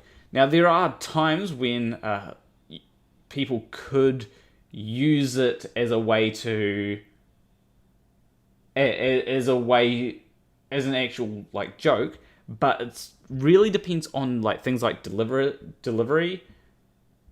Like you got to make the joke entertaining. Like a joke that's unfunny is just like, yeah, you're just being the racist or the transphobic or the sexist or whatever, right? And I think that it really comes down to those things. Yeah, like I get where you're going with that, and then I'm like, the biggest thing to me, right? Because I make jokes and I've made edgy quips and I've made jabs at the left, I've made jabs at the right, I've made jabs at the fucking center, which are the primary people I interact with, just because I like to joke about everything. To me, my whole life, nothing was off the table. If you could joke about it, if you could make people laugh, if you made people laugh, that alone should have justified it, because people had the nerve to laugh at it. But this is where it gets complicated. How do I translate this, what you're saying here, into actual actions? Do I have to include a trans person into my bit? Should I add a trans person to my staff? Do I need a focus group of trans people to watch what I'm saying and thumbs up the joke that I've made? So from someone that will do things like make jokes, not at the expense of trans people, but what I'll often do is I'll often ask trans people, okay, how do you feel about like this thing, right? This particular joke or something, and I'll get them to review it, and they'll go, oh yeah, that's good. I can't remember like the particular thing that I did where I got someone to review. No, actually, it was the video where I talked about how vaccines don't give you autism, right? So, one joke that I was worried about, like, getting, like, hardcore shit on was this joke where so I had this bit where I was like, all these vaccines give you autism. The measles vaccine gives you autism. This vaccine gives you autism. Even this vaccine gives you autism. And I had this fake vaccine that I put into my arm. Then what I did is I jumped off of the counter in my kitchen with like a cape on and said, "I'm autistic." And it was one of them things where I... It was one of them things where I made sure that was okay with autistic people, because I knew that like it was one of them things which could be both be hilarious, but then it could also be highly offensive to some people. Like that fucking shit with iDubbbz and like the entirely green suit. He just jumps off the counter. I'm gay. Yeah, that's basically where I got it from. And I just had to make sure like that it wasn't going to be a problem before I went ahead with it. I've also done like the same thing like with like ideas for jokes in the past, like just make, if it's a joke that may be considered offensive, I just go, hey look, is this like, what do you think of this? If I get a laugh, then that's usually a alright, it's a go. If I get a that might be a bit problematic, then it's like, okay, I need to cut this. However, I've never gotten that, so I'm fine.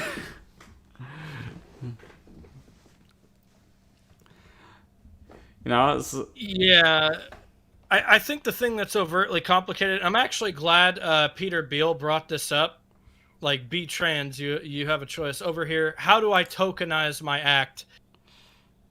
That is actually an extremely important statement, because I think, unless you actually genuinely think the thoughts you're expressing, if you are told to express those thoughts or told to tell these jokes in a particular manner, it will always come off as condescent and tokenism. You have to genuinely think it or interact with these people in a way that is your own thoughts or feelings. Like, Dave Chappelle said some fucked up shit in his special. He didn't fully understand what a TERF was, so he said, I'm Team TERF, to be ironic. But then he goes on and tells a story about a transgender woman he knew and how important it was to recognize trans people as people. I think we all need to grow up and kind of realize that being half bigoted or saying things that sound bigoted is just kind of a normie thing for people who don't often get on the internet.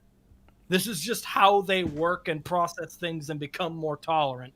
And if we don't accept that and start trying to set guidelines for how the normies interact with each other, we're going to have problems on our hands for progressive causes going forward. That's just been my thoughts. Yeah. Like, as I said, I haven't seen it. I am going to watch it and say, hey, look, there are things that I agree with, there are bits that I disagree with, and then and because I'll probably need to reinstate my Netflix account to do this, I'll probably then go ahead and watch Squid Games, see if that's a good thing. Because a lot of people have been saying, oh, Squid Games is great. It's like, okay. Is this like going to be the new Stranger Things? I don't know. But yeah, it's one of them things where when it comes to these things, I like to think of it, okay, what are the general messages that this person is saying, right? Because you can often get an idea of whether they're serious or just using jokes as a defense based on what else they have said. So if you have someone who says something like, if you got someone that says, maybe we should have a genocide or something, right? Right? If you've got someone that says something like that, you've got... Now, there are two ways that you can interpret it. They're being serious or they're just joking. Now, if it's a person that has joked about... Like, if it's Steven Crowder saying something like that, you're sure it may be a joke, but then he has said some things that may just suggest that may be his actual thoughts. However, if it's someone like... I changed my mind.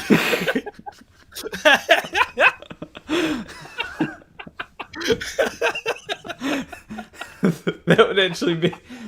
Like, that would be the thing that would finally get him kicked off YouTube, I think, if he actually did something like that. But again, it wouldn't actually surprise me if he were to go through with that. I take offense at your offense. There was something, I think it was Australian comedian Stephen Hughes once said, and it's like, well, if people want to be offended, let them be offended. Nothing happens when you're offended. Oh, a man told a very offensive joke, and I was offended. Well, okay, you're offended. Be offended. Yeah, There's nothing wrong with being offended. Offended. However, as someone like, let's take, I don't know, let's go with Destiny, right? Let's say Destiny said something. Most likely, it is going to be a joke if it's from Destiny. Like, I haven't seen anything. I haven't seen anything from Destiny that suggests that he would want a genocide. I haven't. Oh, like his countless debates against alt-righters fucking railing against them for their pro-genocide stances. Yeah. Apparently wasn't proof enough to people. And same with someone like Vosh, or Vaush, right? If Vaush said, let's have a genocide, then the fact that he's argued against people that defend the Uyghur, the Uyghur genocide, right? He's argued against people that, he's railed against people that deny the Holocaust. He's supports recognition of the Armenian genocide. I'm pretty sure that Vaush is not some person that wants a genocide, Yeah. And speaking of Vaush, I just noticed that there's one person that said not a horse. Yes, I'm not a horse. Not a horse. I'm not a horse, Vaush. God damn it. That's a joke that I've seen. Like, there's a lot of people that joke about Valsh apparently liking horses. Well, when you say you're not a horse, what do you actually mean by that? There are several academic contexts of what it means to be a horse. So you need to tell me in one particular context you mean being a horse. Well, I mean, I'm not a horse. That's not the academic definition.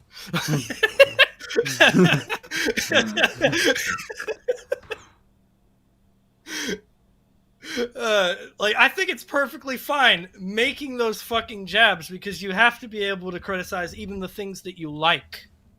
Whenever I see jabs being made at my favorite TV shows, or my TV shows being used for memes, or my TV shows having their cringiest moments being used to discredit the show, I still find myself laughing at the manner in which those jokes were used, because the ultimate equalizer, I think, in this situation is something that's non-political, and it's humor. It's laughter. It's the fact that you don't choose to laugh at something purely based off of your politics. You also choose to laugh at something based off of what you're willing to tolerate. You choose to laugh at something based off of what you like, based off of what you hate, based off of who you associate with. There are tons of different reasons you could laugh at something, and ironically enough, you'd still be in the damn liberal sphere in most cases. But yeah, that's not allowed. That's not allowed. You got to be a progressive or a tanky, or you're a conservative. Yes, I shall now take my conservative policy of the Green New Deal and go elsewhere. Yeah, that's why. That's one of the things why I hate labels. Like, it's one. I really do hate labels. Like, especially the label of socialist. That, if you say that you're now, I can say that I'm a socialist, and I'd probably, in some respects, be correct on that. However, the issue is that if I say that I'm a socialist, immediately people think that I'm either some tanky, or that I want the government to mandate everything. It's no, I'm very much I've described myself as more of a libertarian socialist, right? Where I want to maximize people's freedoms, right? That's what I want to do. However, that does not mean that I want murder to be made legal, right? Yeah, so literally the ultimate definition of being trying to be somebody, of creating policies that work for almost everyone, is being able to compromise those values. It's why politicians half the time come off as spineless. They're not always interested in the change. They're more so interested in what their fucking constituents want. When are we going to realize that? For one, right? Okay, these socialist issues are extraordinarily popular. Yeah, if you poll based purely off of majority vote. Do you really think West Virginia is ready for Medicare for all? If you went down there and talked to the average West Virginian, could you tell me straight face, yeah, they'd vote for a progressive politician? Okay, let's go crazier. How about Mitch McConnell's Kentucky? Yeah. How about Florida? Yeah, you got a lot of people that want particular policy, right? And the policy just doesn't get in because, it's something where it's considered, a lot of people will consider it to be, socialist or fascist. And it's as I said, I want to maximize people's freedoms, right? Now, a lot of people will say that I want to abolish government. No, I think that we need government regulation. What I'm most interested in is not increasing people's freedoms by getting rid of regulations and laws.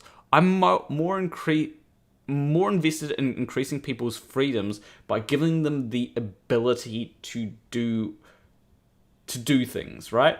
So, a good example is if you are in a desert, right? If you're on a desert, let's say that you're on a plane, right? And you crash into a desert island, and there's only one survivor, right? And you wake up. How free are you? There are no laws to stop you. There's no laws to stop you from doing anything. There's no one else there to hoard all the coconuts, right? Is there any water? Is there water? Is there salt water? I'll drink the salt water. There's salt water, but there's no one there. Sweet poison. There's no one else there to hoard all the coconuts. You can do whatever you want on that island. How free are you really? Right? You've got a lot of what's called negative freedoms. There's nothing. By the third week, I'm drawing a face on that coconut and talking to it like it's a person. There's no question.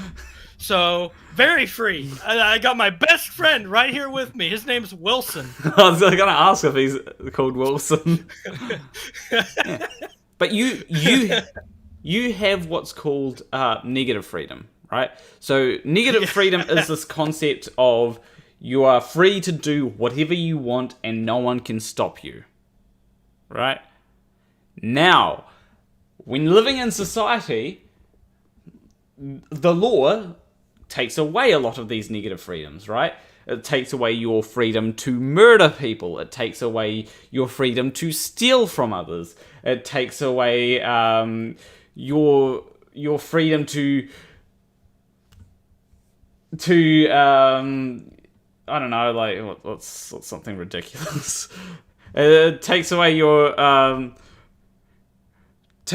freedom to buy cocaine on the dark web, you know? Takes away your freedom to buy cocaine, right?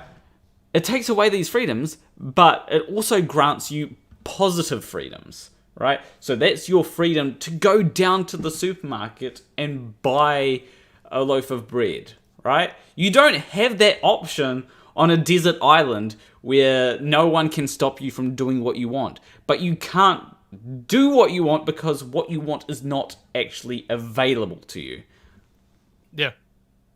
Right? So that is actually something you bring up very interesting, because that is one problem we have major here in the United States is you can do certain things, but in certain states we have such fucking crazy and insane loopholes you have to jump through in order to be able to do those things. It's almost like you don't even have that right in the first place. Because most people, say for example in the state of California, I'll actually use a pro-Republican ideal here. Most people in the state of California are probably going to give up on getting their hands on a gun versus all the different regulatory channels they would have to go through to get their hands on one. Because by federal law, California cannot make any and all firearms illegal. They still have to provide some sort of means in order for you to get your hands on the firearms. However, it could be fundamentally argued that the means by which they've allowed it is so incredibly thin, nobody's ever going to get their hands on one. That is something I've argued against California state law. And that's actually where the United States differs from other countries, I believe. I'm sure the European Union might do something similar, but I'm not absolutely certain, because I'm not educated on most government systems outside the United States. But the way we work is we also have a system called state sovereignty. Maybe you guys have something like that with provinces or something like that. But various districts and areas can actually decide on non-federally determinate laws that they can just decide are mandated in that particular state and or province. The state of California has extremely restrictive gun regulation, while Texas has the least restrictive gun regulation. So here in New Zealand, generally you can. So what we've got what's called bylaws, so city bylaws. So if you're in... So here's a really good example of how bylaws can affect things, right? In most of New Zealand, right? So everyone, and anyone who's New Zealander in chat can attest to this. In most of New Zealand, you can just walk into a supermarket and buy your alcohol. It's great, you can... And I assume that's the case in America as well? What was the question again? And I'm assuming you can just go into a supermarket and buy your alcohol? Yes and no. So Oh, if you grab a... You'll probably have to give ID, right? Yep. Yeah. 21 or older, you have to show your state ID, and you have to be that old, or you can't purchase the alcohol. And the same thing with cigarettes. Yeah. So the same thing is here in New Zealand, right? Where like I can go into a supermarket, buy a bottle of wine, just have to show my ID, show that I'm above the age of 18, and then like I can get drunk or whatever, right? Yep. However, there is one place that I know of in New Zealand which doesn't allow that. Right? Invercargill, the place that is known as, which Mick Jagger called the arse end of the world. Right?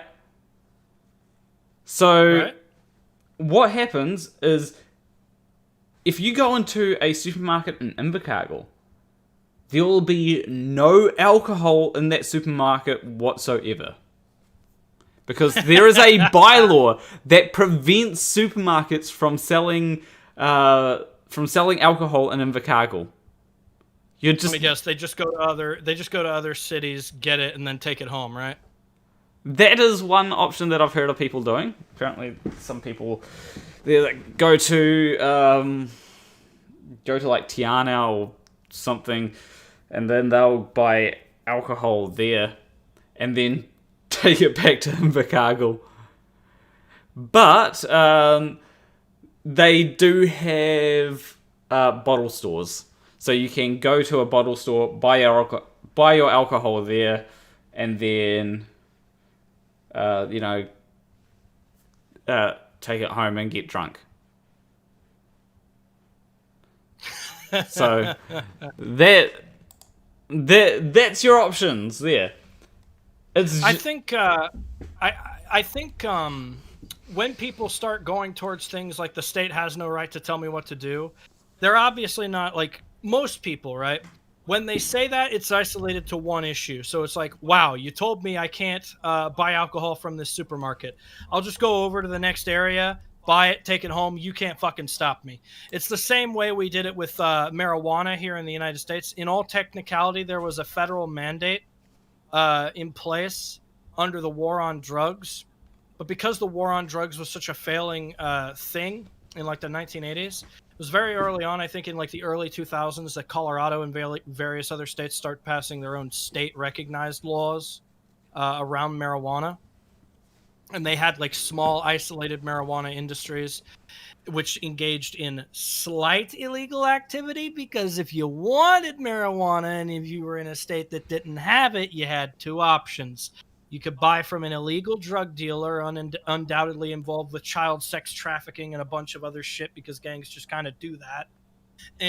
Or B, go to another state where it's legal, purchase it, and carry it across state lines, which resulted in forms of harassment like stop and frisk, which people talk about being a racial policy, but they also wound up doing this a bunch to Ohioans because we were insane about getting marijuana legalized here in Ohio, and for the longest time we couldn't do it. So we were having it imported from California, dropping off at random locations so that we could get it. And like, no matter what, we were trying to defy state mandates. What we found out is like, when police follow the law to the T, they act more like federally mandated harassers than they do actual protectors of the innocent. Yeah. So we treated them as such. I just noticed that someone in chat. So there's a few people in chat So Kimberly W said, y'all should try living in Mississippi. Alcohol laws here are nuts. Maybe not as bad as Utah, but still. Like, what is the alcohol law in Utah? And Heat Shield says the county in Tennessee that makes Jack Daniels is a dry county. No alcohol purchases allowed anywhere at all. Jeez. Yeah, and like the nation states in the United States of America can go so hardcore that they have their own state mandated systems. Like Certain states could have their own federally funded Medicaid system. Other states could be partnered with private institutions to fund Medicaid. And like we have so many different policies and ideas on how various states want to solve their own problems. Texas in particular has their own crime investigation agency on the scale of the FBI called the Texas Rangers. They've got their own electrical grid completely separated from the rest of the United States. Like, oh, the thing about the United States is very interesting. Every state acts like its own nation. So It has its own culture and beliefs and societies and shit. So Kimberly W says Utah only allows beer that's 3% or under ABV, if I'm not mistaken. So, yeah, like, I've heard... So, one meme that I've seen, right, is that in New Zealand, it's quite often that we have, like, 5% beers, or, like, 5% alcohol in beer. But, like, one thing that's kind of I don't know if it's true or if it's just a joke, is that in America, apparently, your beers are quite weak or something. I'm not sure. Or compared to, like, a 5% here in New Zealand. Yeah, some of our beers are, like, very watered down, and it has been a complaint from fellow alcohol connoisseurs for the last 30 years. Okay. Like, we get people that love the hell out of traditional Guinness that are extraordinarily pissed off that United States alcohol companies watered down our alcohol. Like, there are even people that'll advocate if you go to Ireland and you get Irish whiskey, you will get way higher off of that than you will off of, say, some off-brand bourbon that claims to be Kentucky bourbon, but it's really not. Yeah. Like, I've had, like... I can't remember the highest percentage alcohol that I've had. I mean, technically the highest percentage alcohol that I've had would probably be something like 30%, but that's like a shot, right? And it burns your throat afterwards, especially like if you're having straight vodka.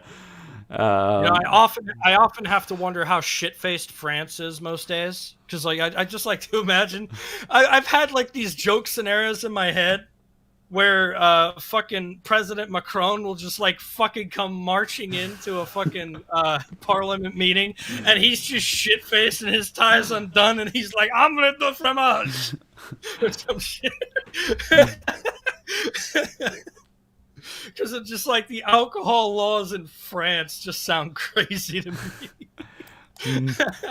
And also, Andrew Clark says, ex-Invercargill lad here, ILT controls all alcohol availability. Matera has the same system. Yeah, I knew about how essentially supermarkets in Invercargill are not allowed to sell alcohol. I didn't know that Matera had the same system as Invercargill, though. So that's something interesting to know. I learned something new. There's two places that do it very similarly. Bruh, international politics and like how international trade deals and stuff like that work actually really intrigue me. But it's like in the back of anybody's mind here in the United States, even though oftentimes international trade affects the industries here quite a bit. Like, the electronics industry in the United States solely depends on, like, how much we can get out of Chinese labor. Because True. American labor, to make all that domestically, we could, but it would be way too expensive according to the companies that purchase that stuff. And they're like, well, I'm not going to do it. I just close my doors. I don't know how honest they're being about that, but a lot of us would rather not chance it because that's like a lot of jobs lost if they just decide to give up. Oh, another thing that I've noticed in chat is... where was it? It was... someone... Robert Dumpling's gyroscope. I'm pretty sure that was Bob Nodell's gyroscope, or ring laser gyroscope. And they say, the strongest beer I've drank is 10.5%. I'm in Ireland. Yeah. I hear the Irish drink their fucking alcohol, so they drink their weight in that shit. Yeah. I've hung out with some people of Irish descent, and they know how to party. So Yeah. I like the Irish. Sharp wings down with the Irish. I tend to I tend to go with more I tend to go more with shots because like shots don't fill up your bladder quite so fast. Right? See, like, bro, like, there's a reason I'm also for cultural diversity. There are some motherfuckers that just talk in such a way that is just fucking great for conversation. Like, I'm not a person that fits like the mold of the ideal American. I believe in the American flag. I like my country. I think the best thing about it is its quirkiness and its abnormality from the rest of the world. Because, like, let's be honest, the United States is fucking weird to a lot of y'all, I'm sure.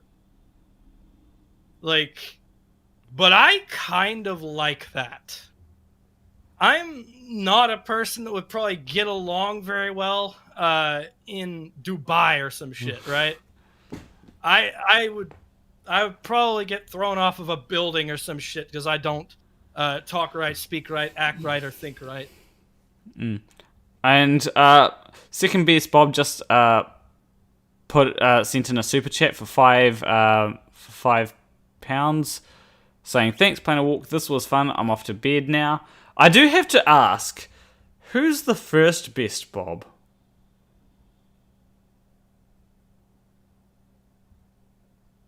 It's a good question. Who's the best Bob? Like, I want to know. Second best Bob, if you've got time, just please let me know who's the first best Bob. Well, who's the best Bob? Is it but no, like, Bob the Science Guy? I don't know. I think the biggest reason I like cultural diversity, like, right, so for things like when it comes to the geopolitical and jobs and shit like that, we're always thinking on things that can easily be worked on and compromised with if we actually talked with people and formed coalitions and shit, like mixed coalitions. People have done that before. What I like about cultural diversity is the weird-ass people that can join conversations and make it interesting. Just people who bring arguments, cultural mannerisms, fucking rap, hip-hop, types of alcohol, foods, fucking dishes to the table, and they're just like, yo, I want to party with you because you kind of act a lot more like me, and I don't really signify too well with, like, other people of my race. So I just want to, like, hang over here with the culturally diverse circle of weirdos versus trying to act like I'm some normal black dude or some shit. I like cultural diversity because I've hung out with different cultures. Like, I've tried things like pau de queijo, right? Because of things like cultural diversity. That's something that's a dish in Brazil, I think. I'm pretty sure it's in Brazil. Yes. And it's like this really cheesy kind of bread thing that it tastes really nice. And it's like, initially it looks a bit like a scone, but the difference between pau de queijo and scones is that pau de queijo is just the cheese flavor is throughout the bread rather than just like in concentrated parts of the bread. Yeah. And when it comes to when it comes to like other things, like I've tried different dishes. Like I've hung out with Indonesians, Chinese people, and one of the fun things about hanging out with some Chinese people is because there are so many people that just haven't tried things like that just don't like offal because they hear, oh, chicken hearts, ew, you know. It's like, oh, I've tried chicken hearts. I was hanging out with some Chinese people and they cooked up chicken hearts and it's like, yeah, I'll eat them. And like, really? You would eat? And I'm like, yeah, It's like, why not? Because they weren't expecting it out of someone like me. Someone who is very pale skin, let's say. Very white. You know, it's like... Who knew when they told us as kids to always try new things, our parents were actually telling us don't be racist. Yeah, like... And it's one of them things where a lot of people just won't try that. They'll just think that it's very... Like, my uncle, for example, he doesn't like sweetbreads because... And he's never tried sweetbreads. Well, I think he's never tried sweetbreads, at least. You know, there'll be people that will say, oh, I don't like that, yet they'll have never tried it. Bruh. Oh, man, I can relate. Yeah. I mean, there are certain things I still won't try, but from, like, when I was a kid, I have tried and liked a bunch more things than what I didn't when I was a kid. When I was a kid... I wouldn't eat a plain cheeseburger. The only thing I wanted was macaroni or peanut butter and jelly sandwiches or corn dogs or plain hot dogs. I was just so bland. Now I throw seasonings, hot sauce, fucking cheeses, chili powders, all that kind of stuff on my food. I love it. Love it. I throw fucking steak sauce on my damn cheeseburger and just enjoy that. And I think the thing that's so people always try to define these foods as like, oh, the all-American classic, because like a lot of Americans like to eat cheeseburgers. I think that's because of like a lot of our European descent here. I'm not gonna lie. Most Caucasians here probably aired from some European nation. Even if they didn't actually, like, they were born on American soil, but, like, their great-grandparents or something like that were immigrants, quite possibly. One half of my family absolutely was. In particular, they fought in World War II against the Nazis, my great-grandfather. And he was German, so what does that tell you? History always has these complicated nuances, and I think the primary reason we should be... for immigration as an idea, whilst trying to address things like misplacing people in housing, overpopulation, and the lack of jobs here on American soil, I don't think that should instantly put us on the attack against immigration because, hey, some of y'all were immigrants and you don't even know it. Yeah. You wouldn't be here if it weren't for some of those policies. Yeah. I think that immigration can be a good thing. Like, people are so people are often so up in arms about immigration because they think that immigration is going to, you know, they seem to think there's this concept called Schrodinger's immigrant, right? And it's an immigrant that steals your job while simultaneously lounging around on welfare all day. Now, the thing is... that doesn't work. Once you hit a certain income threshold, they cut your fucking welfare off, no question. That is factually how that system works. I've had so many family members that had to be on welfare for a while. Yeah. When it comes to immigration, though, like, it's something that...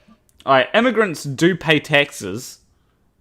Right, there are a lot of immigrants that do pay taxes because they might use they don't. I mean, you don't want to get deported, right? So you're going to pay your taxes to try and stay off the radar.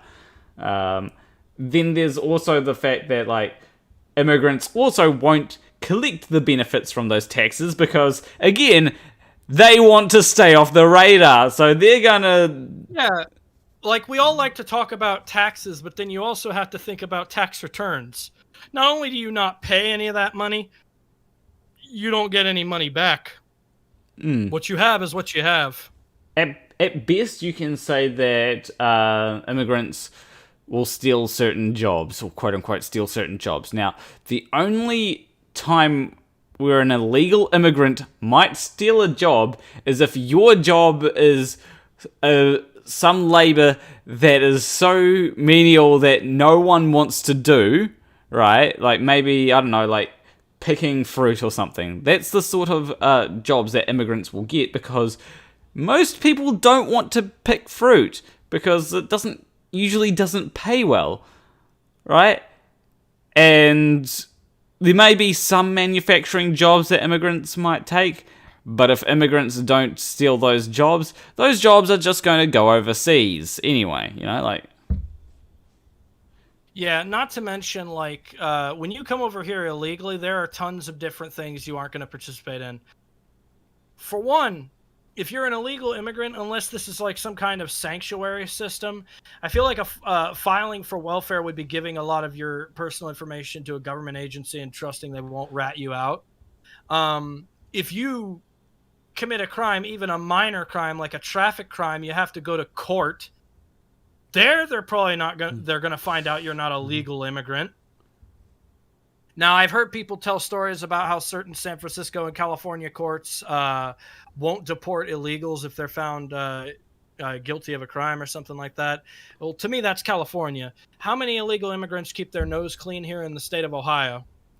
Because I'll tell you right now, if they committed a crime here, more than likely, because I know the way my state is, we're putting them in a NASA rocket and launching them into the moon instead of kicking them back to Mexico. Yeah, Lucky Wobbs says the UK has a shortage of migrant labour right now and crops are rotting in the fields/trees. Yeah, like, migrant labour is something that is generally what they'll do is they'll take the jobs that no one else is willing to do. And there needs to be somebody doing those jobs, because if you don't have someone picking fruit and all that, then you're going to run out of fruit, aren't you? Like, well, you may not run out of it, but you're not going to have fruit in the supermarket, and people are going to start, not being able to eat, and eating is a very important thing. And Peter Beale says maybe harvesting crops should pay better so that entire crops don't spoil on stem. Yeah, I do agree with that. Like, maybe we should make it so that they pay better, so that people are actually willing to go into those jobs. But maybe we should actually stop the automation away of farmhand jobs, because that's another thing that's going on slowly with automation. Self-driving combines and shit like that. Yeah, they are manufacturing those. Or automate. That would be a good thing. But then one of the things also is that immigration actually stops inflation. Like, you'd be surprised to learn that immigration can. I think it's immigration that helps prevent inflation. Like, let me try and figure this out. It brings in a mass influx of laborers willing to work for low wages that do a lot of spending in the United States. So yeah, because low. It would prevent the inflation of the currency, because now we have somewhere to put all the offset. Yeah, well, essentially, there's a certain unemployment rate which is actually good, right? So I think it's about 4%. If you dip below 4% unemployment, then that starts to have negative impacts on the economy. And the reason being is because when you give workers more leverage, right? So if everyone's employed, right, then that means that naturally you're going to have a higher demand for work, right? Higher demand for work means that people need to pay more when they, businesses need to pay more for their employees. And so you get people being paid more, people going to higher paying jobs, and the other jobs have to pay higher, and you can see how this can spiral out of control. Having a certain amount of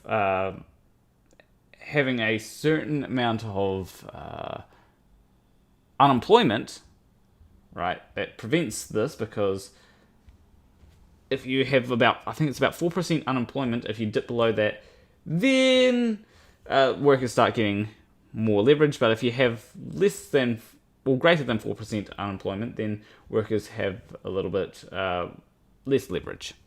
Now, I am all for workers having leverage. I think that it's a good thing that workers have leverage. I think that it's just that we need to try and work out counterbalances so that workers don't inadvertently completely ruin the economy. Well, it's like I know of a lot of left-style people that just kind of think unions would like solve everything because, hey, now we have more worker leverage. I know Germany has some pretty good worker leverage with IG Metall and like all of the various international union powers that they have. But, and this is where I actually see it start to stem off in another direction, the same people who care so much about the workers are calling them all dumb rednecks. That is true. Because, like, that's the thing people don't get. Rural America makes up the bulk of blue-collar work that would require unionization for more ethical treatment. But then, more importantly, when you're seeing the sentiments and electoral patterns going on in rural America, do you really think that when you put one of those people in charge of a union, it's not going to be anti-immigration and or racist in its nature? Like, they all think the immigrants are coming to take their jobs. Why would the union be any different? Yeah, it is one of them things where I do think that unions are needed. It is one of them things where Amazon needs to unionize. The Amazon workers need to be unionized because, you know, I'm not a big fan of the way that things are heading there. Like, pee bottles are not a good thing.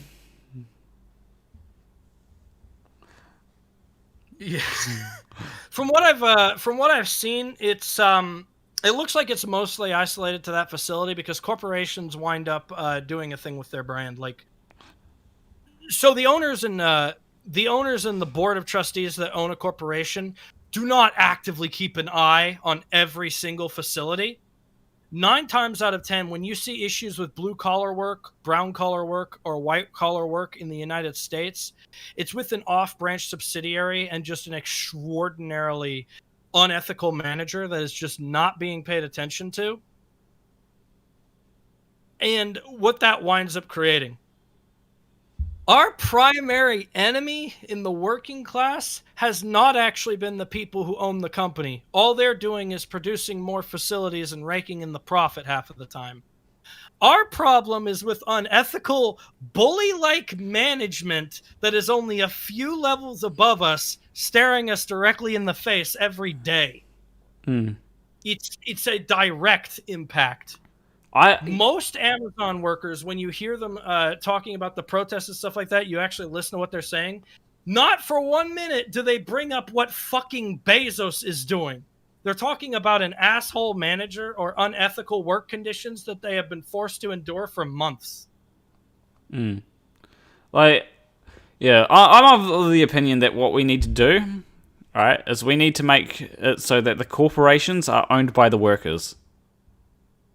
I would say 50-50 on that. So you can have an investor share in a corporation if you're a part of it. I don't actually think that that would work for all corporations. For example, automotive manufacturing, and you essentially want an underling that does little more than polishing motors, for example, making huge decisions on what the company needs to do. Although I think that really does have to be an opt-in feature for people that reach a particular rank in the company. Like, they have the fucking know-how. You know they're going to do right by what the company does. Yeah, it is one of them complex things. I think in general it would be a good idea because like, what you want to do is you want to make it so that people are invested in the business doing well, right? Because if people own a portion of the workplace that they work at, then they'll actually be invested in making sure that the business does well, right? See, that would be the case in the company I work with, but then I realize I have to contend with a bunch of temporary idiots that are going to act like they're so fucking huge for their britches, and they have equivalent, if not more share than me, then I have less say in the production of that because my vote falls flat.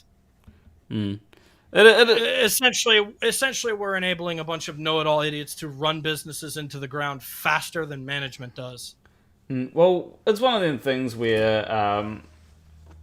it is something where it will be complicated, and like that's why I would advocate a UBI in tandem with workers owning portions of the workplace that they work at. The reason being is because if you've got a UBI, that does alleviate the problem of not having a job, so that because we shouldn't have to make sure that everybody is working. Like I don't want to be working like 60 hours a week just because to work. I don't want to be working a job which I have to work just because everyone needs to have a job, right?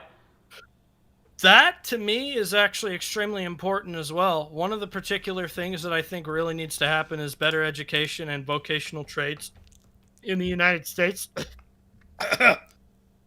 Bubbles.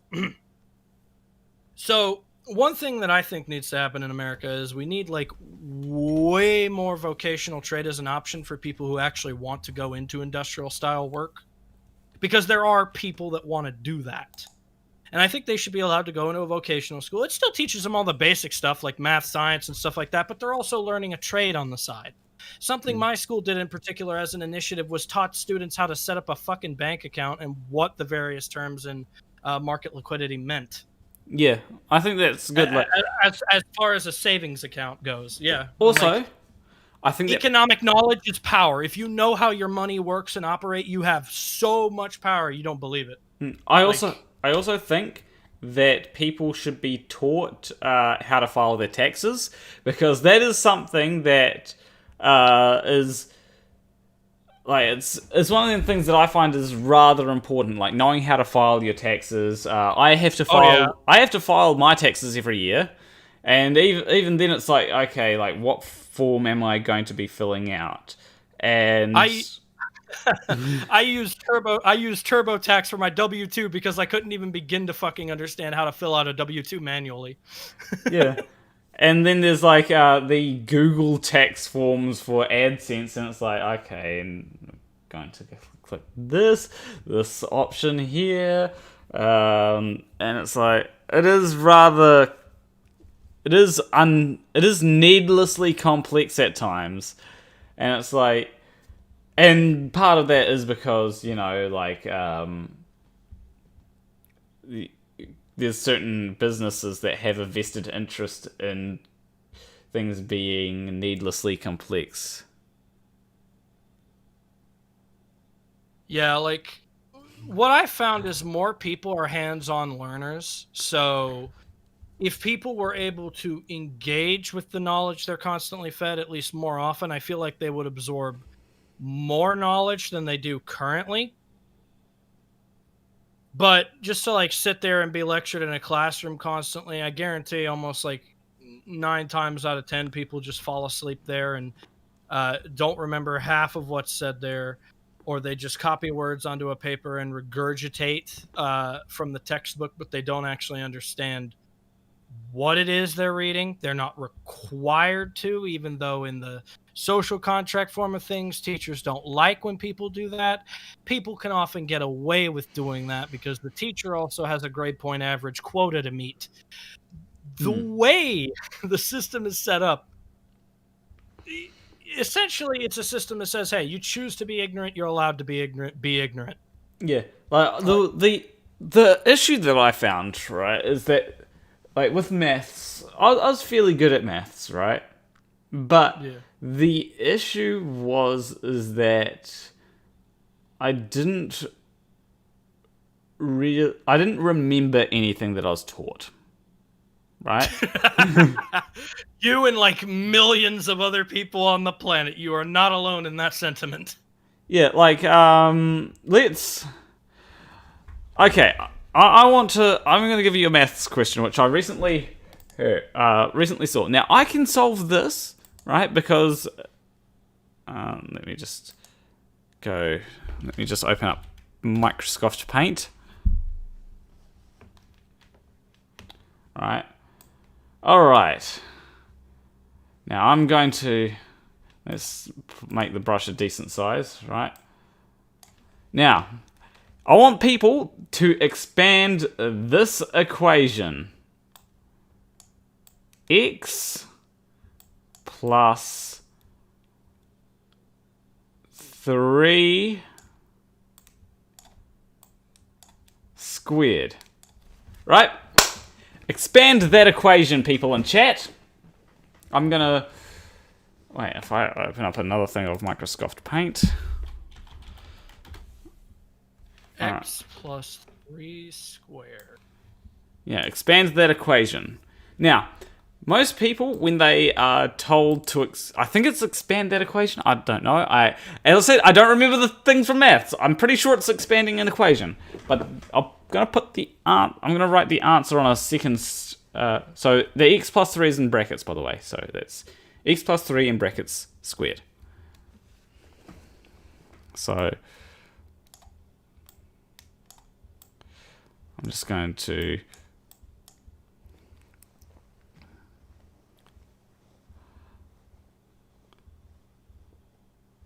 You know, I often don't understand what we use this for. Like, I was stellar at algebra, but I never found myself using it in the average American workplace. Yeah, it's... Okay, I've put the thing down. Like, there could be things that we genuinely use this for, but because we don't bother to communicate that, people just, like, don't know why these mathematical equations exist. Yeah. So, is anyone in chat going to try and answer this? X plus 3 squared. So we're supposed to expand the equation? Yep. So what, equals 31? I don't fucking know. If it was algebra, it'd be like 3 plus x equals 21. Find out what x is. I could tell you that. Yeah, this is like expensive. It's like something that I'm pretty sure I learned something like this in school. It's so essentially like expanding equations. Like, I don't really get expanding equations. I actually understand simplifying equations more. Like, if I had something like... Oh my god. Someone did it. Yeah, you've got Dave... I don't even know what I'm looking at. Yeah, you got Dave Rose saying no. I feel exposed. Doug, can you please tell us what this is for? We're not attacking. I just want to know. So Doug, Dave Rose says no, thank you. Doug Buertenbos says he's the one that says I feel exposed, and he's actually the one that got it right. This is what I wrote down earlier. X squared plus 6 squared plus 9. And the way that you do it, right, is... Right, like, let me show working out, because working out is actually rather important. So, you take the x, right, and you square it, right? You take the 3, and you square that. So 3 squared is 9. So that's that. But you also have to consider, right, that because these are being added before they get squared, you've got to consider that you'll also have 3 times x and x times 3, right? So that's double 3, so that's 6. So you get 6, right? and then it's times x, and then that's 6x. Does that make sense? No. Let me give a value. Let me give a value to. Let me give a value to x. So, like, let's say that x is 5, right? So we've got 5 plus 3 squared, right? Right. So you can work this out by 5 times 5 is 25, right? All right. Plus 3 times 3 is 9, right? Now, that is incorrect because 8 times 8 is 64, right? And 25 plus 9 that's 34, I think. Right? 64 is not equal to 34, right? So, you have to take 3 times 5, right? So, 3 times 5 is 15, right? But then you've also got 3 times 5 again, because it works in both ways. So, plus 15. You add... So, 15 plus 15 is 30. 25 plus 9 is 34. 34 plus 30 is 64.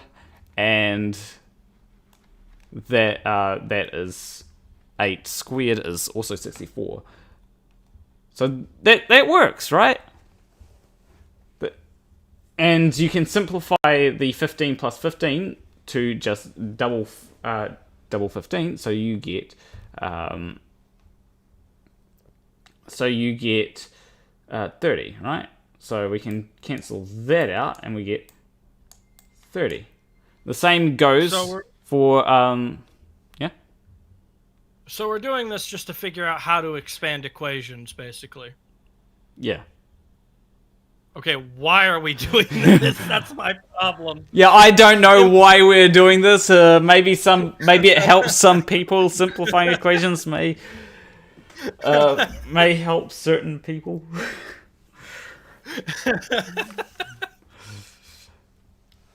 But you get the point. That's all I want to know. Can anyone answer me? It gets more complex if you were to put if you were to be like cubed. So that would be 3 cubed, which is 27. So this would be x cubed plus 27 plus, okay, you'd have 9 because, wait, would you have 9? I'm not sure. I'm actually very confused at this because you'd probably want times x squared? I don't know, like... I'm thinking, is it 9? 9.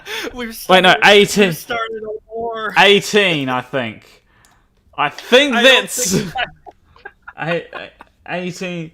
Like, if we change that, is that what we get? Okay, so Doug says, I don't think I've ever had to do this for anything, at least not on purpose. Mass debater is just like, quadratic equations are useless. Yeah, now here's the thing. I can understand wanting to simplify equations. Yes, simplifying equations are very helpful when you want to use less processing power, right? I don't understand why you'd want to expand equations out. Like, are you trying to mine Bitcoin, or are you trying to use the equivalent of mining Bitcoin or something? I don't know. Is this the secret math that they use in the stock market? Like, yes, this is how we predict economic trends. Like,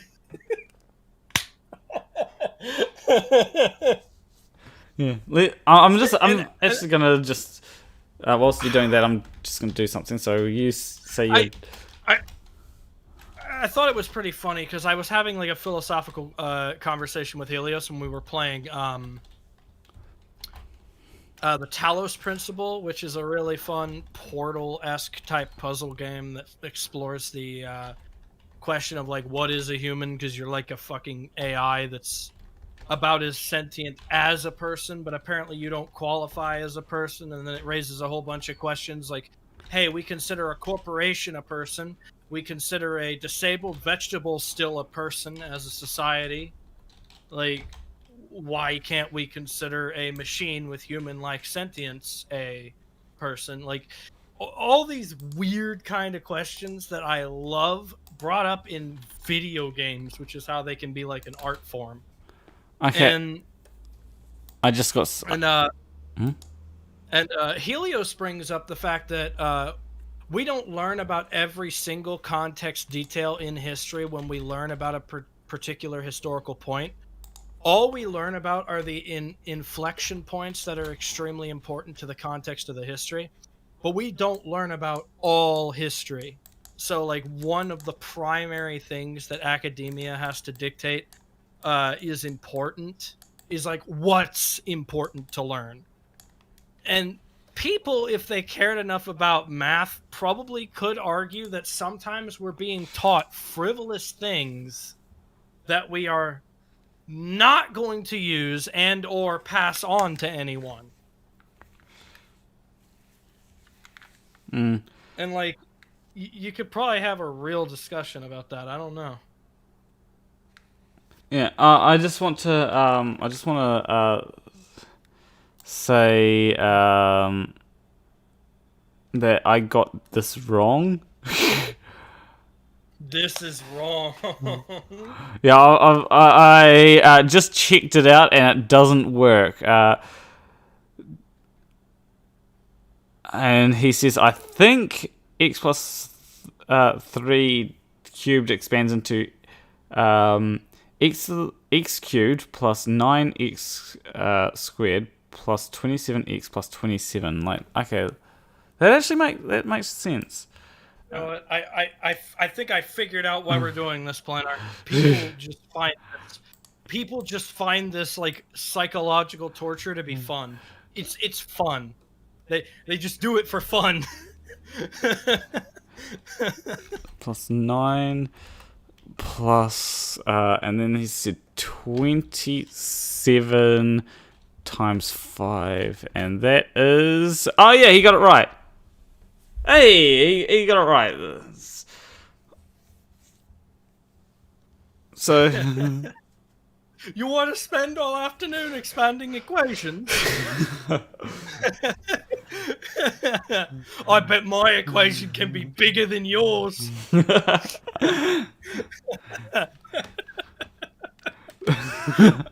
Here's what we do, right?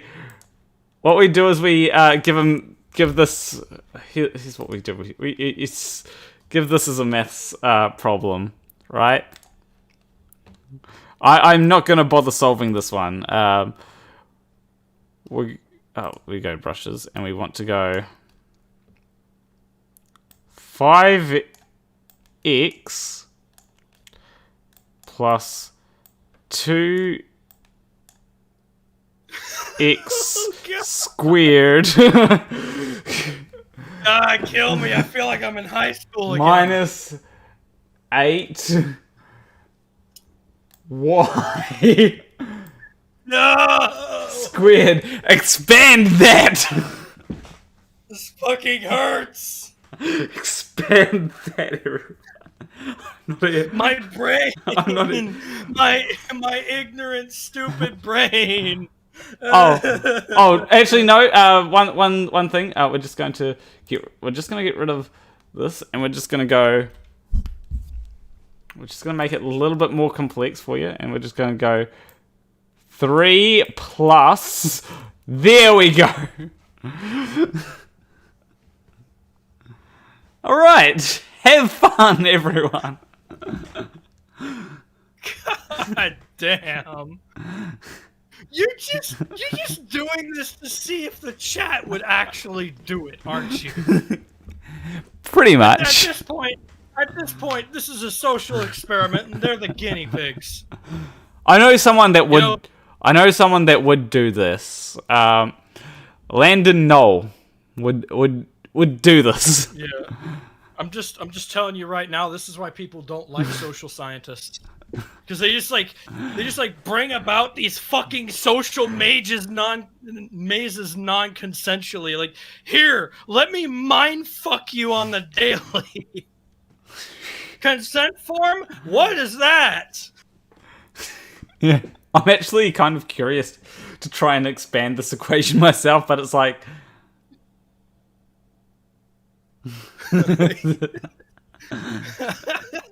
No.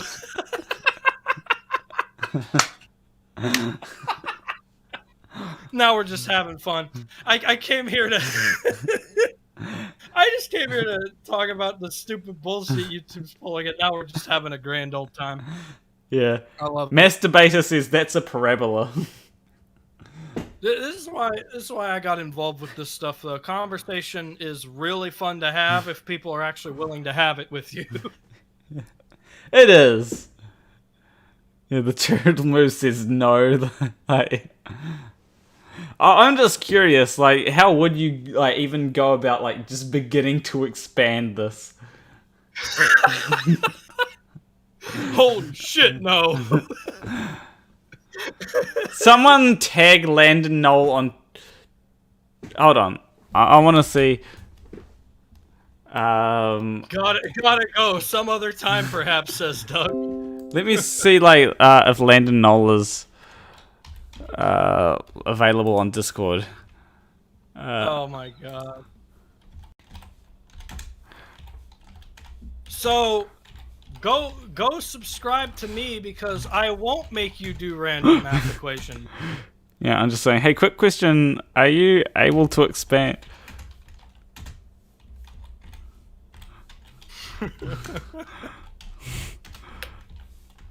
Oh my god. We're really going for this. You know, I've just sent this to Landon Knoll saying, hey, quick question, are you able to expand this? Masturbator says 8 inches per mile squared.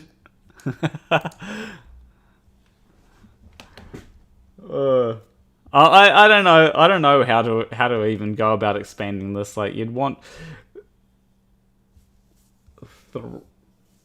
like, I suppose the first thing that you might do is like how like X doesn't gel well with.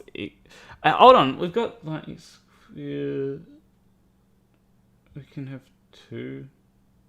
X don't jive well with me. Basket Victor says I'll have the answer in a few minutes.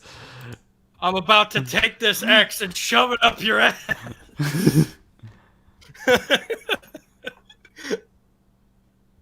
Yeah, like you got 8. This will be X over your A equals whole. So I know that we've got a Y squared.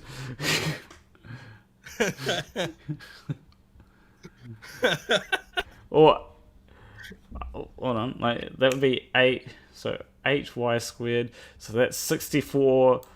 We've got a 64y squared, but then you got to also add the 2, 3. So we've got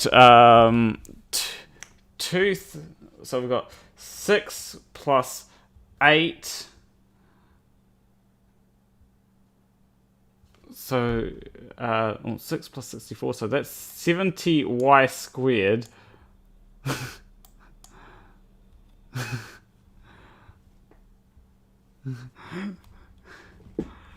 And now it's starting to look like an age of it's starting to look like an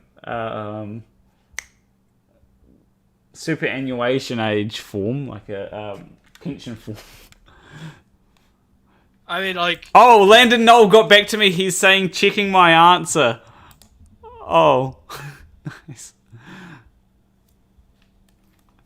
I'm actually just curious what the answer to this is at this point. Like, but then we've also got to consider like 2, like these 2 X's here, 5 X's. Oh, this is ridiculous. Oh, Jesus Christ! Like, apparently Apparently the people that say we don't need to fucking learn this are the radicals in this situation. But hey, they're sounding pretty freaking appealing because at least they don't want your eyes to explode out of your head trying to figure this out.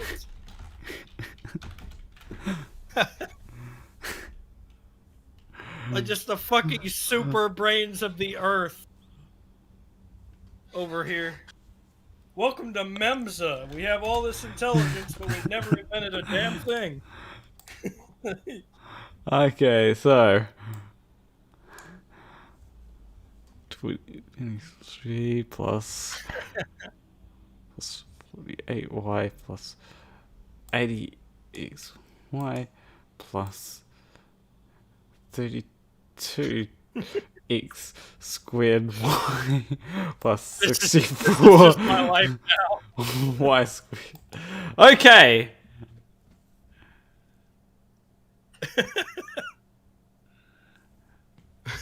Okay, so alright, there we go, basket vector. So hold on. So they say 9 plus 30x plus 37x squared plus 20x cubed minus 48. I might as well get something out of this. My channel's in the description for anyone who wants to share the love. Please subscribe to me. I'm lonely. Hold on. I'm just a little bit confused about this. Plus 3 minus what's the power of 3 minus.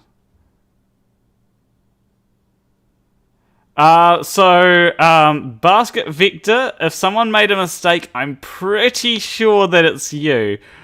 Because the answer that Landon Knoll gave was 9 plus 30x plus 37x squared plus 20x cubed plus 4x to the power of 4 minus 48y minus 80xy minus 32x squared y plus 64y squared. I will pretend like I understood all of that at least so I fit in with the smart kids. Yes, that's why x is a rudimentary y pi and square rhombus.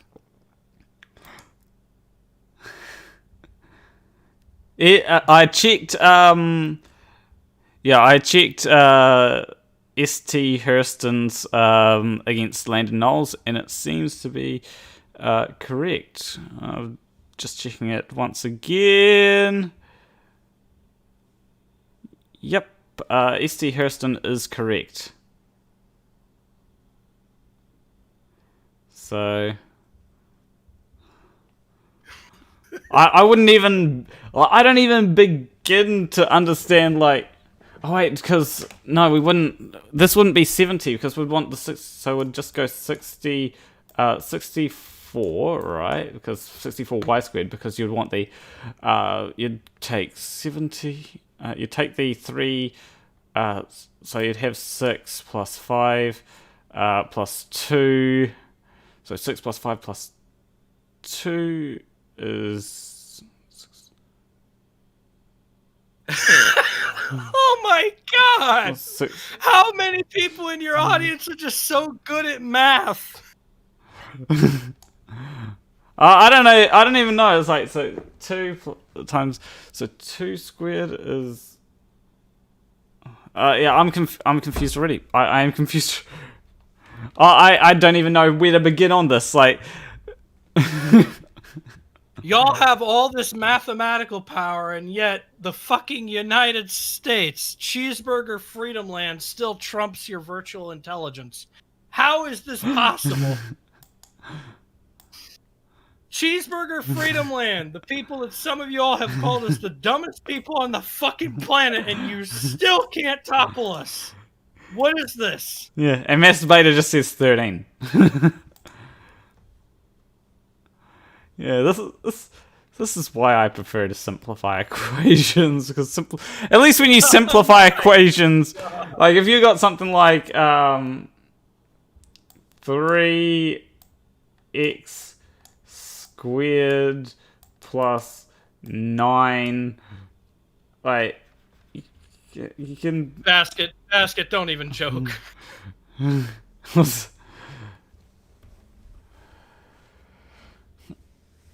Four lines, line up the matching terms, add up matching terms, write out result. Yeah, it's like if I dedicated enough time, yeah, I'd probably be able to get this. Like, we dumb, but we can add. Yes, thank you, masturbator. Fucking add team, add subtract, yeah. Yeah. We don't need your complex algorithms because we know what things are. I have 2 batteries. I could probably like, hold on, let's go like something. I'm one of the things I could probably do, right, is I'm pretty sure something like, bro, just imagine like buying just like imagine buying a shitload of candy and you express it as this equation, and then you try to expand that equation instead of just counting how much candy you have. Wait, I don't know. 4, 9 plus x. So I'm pretty sure this is I'm pretty sure this is quadratic equations where you take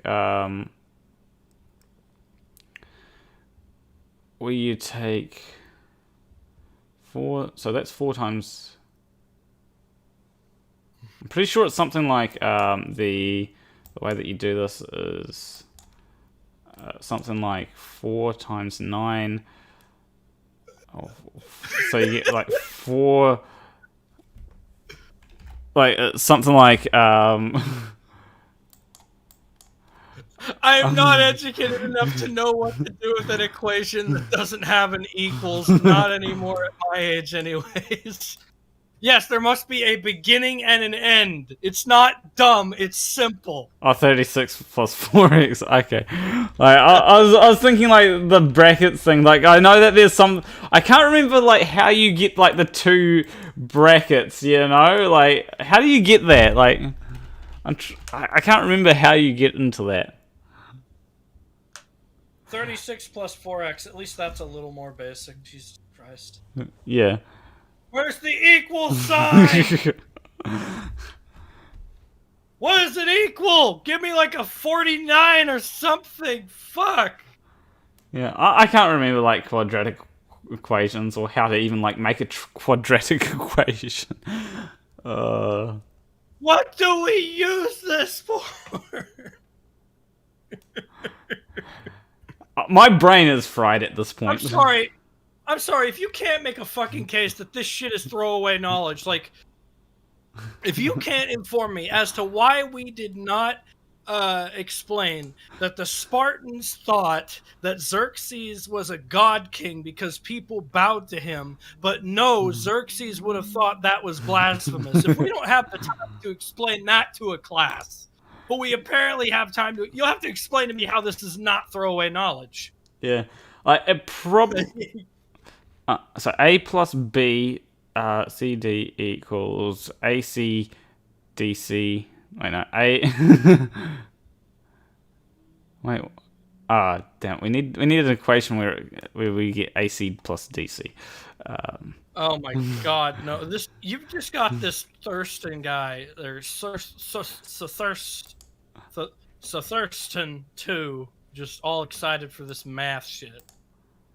And here I am being like the most complex that things get for me is when I want to like do like logic things when it comes to programming. Like I don't even use like this stuff. Like if I go to like, isn't most of that like binary and commands anyways, like command prompts and shit? If X then Y, I don't know. Yeah, it tends to be like if X then Y, if otherwise do this. So like, so for example, if I bring up the setup game thing here, right? This. So if I expand this out a bit so that you can see like all these things. So yeah, define your variables, right? And then it's like the maths here isn't too intense. Like the most amount of maths is like in the there should be a level. I think there's a level up function.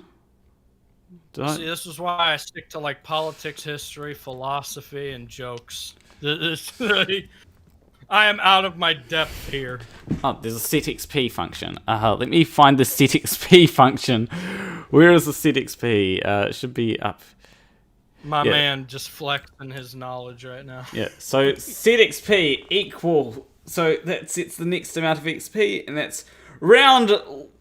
So you got level cubed divided by 2 plus 40 times level. So the way that would...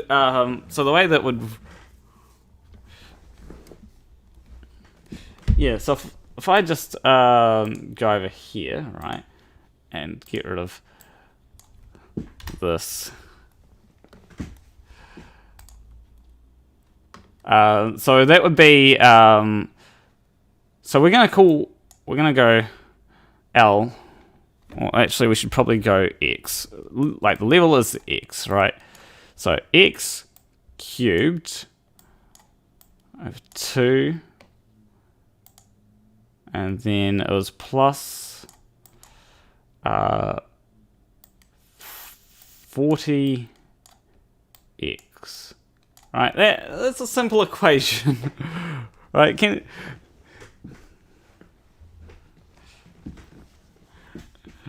I wonder if there's any like simplifications to that. Huh.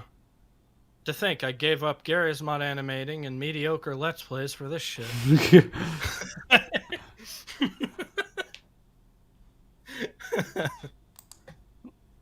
Is there any way that, like that? I suppose that could be expanded. No, maybe I don't know. Like, is there any way that can be simplified or expanded? I don't think so. I don't know. I just got the paper and then forgot everything. So Peter, for basic maths. So Peter Beale says. So Peter Beale says someone who understands the higher math and when to use various facets of it has to go in and program with a knowledge of how to use the math. Yeah, it's like.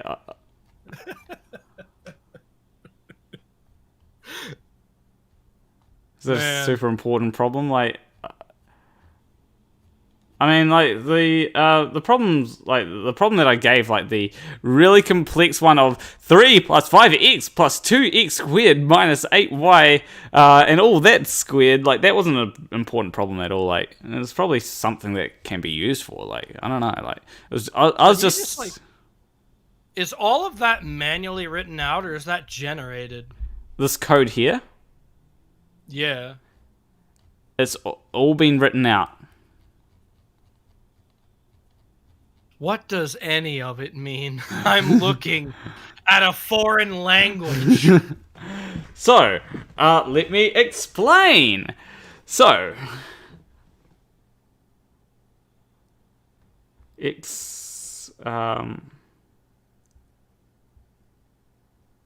okay, that's like x squared plus 80 over 2, perhaps. That works, I think. Yeah, I think S.T. Hurston has... So, I mean, yeah, technically it is a foreign language. So, function setXP, alright? What that does... So, firstly, this takes a few inputs. Like, this is a constructor to create an object. So, this function setXP sets the next XP to... basically using this maths, right? And then sets the level to equal the level that it's given, XP will equal 0, and then it runs the setXP function. Then it sets HP to be the max HP divided by 100, and then floored down to the... So that basically chops off whatever's left. So if that's something like... So if you've got a value of 805, right? It'll divide it by 100, and then you have 8.05, then it just chops up that 0.5. Wow. And then it has max HP equals max HP, MP equals, and does the same thing that it did with HP. Strength becomes a strength, defense becomes a defense, magic becomes magic, speed, weapon becomes the weapon that's given, armor becomes the armor that's given, accessory slots it gets given a that's a number, right? And then it creates a few lists, right, and a few or your one map, which is your active effects. And it also sets the active abilities to be an array. The difference here between lists and arrays is lists are dynamic and can be added to and decreased in size. Arrays are a fixed size. And also lists have... I think maybe lists have more functions or just easier to use in general. Because I can easily just get the length of a list. I can also easily get the length of an array as well.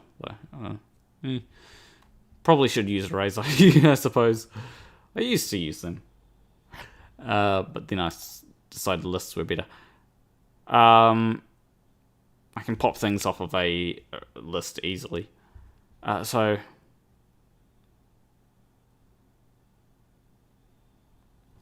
Then this effect decay is a function, and so that sets a variable to be the first thing in the map of effects, and then it just goes through it. And if there is, it just goes through it, right? And if the effect can decay, it will de-increment it by 1. Then it will go through and just check to see if there's... then it will check, right, to see if the effect is at... The timer is at 0. If it is at 0, then it will just yeet it off and then continue on to the next one. Then there's the cure status, and that just checks to see whether...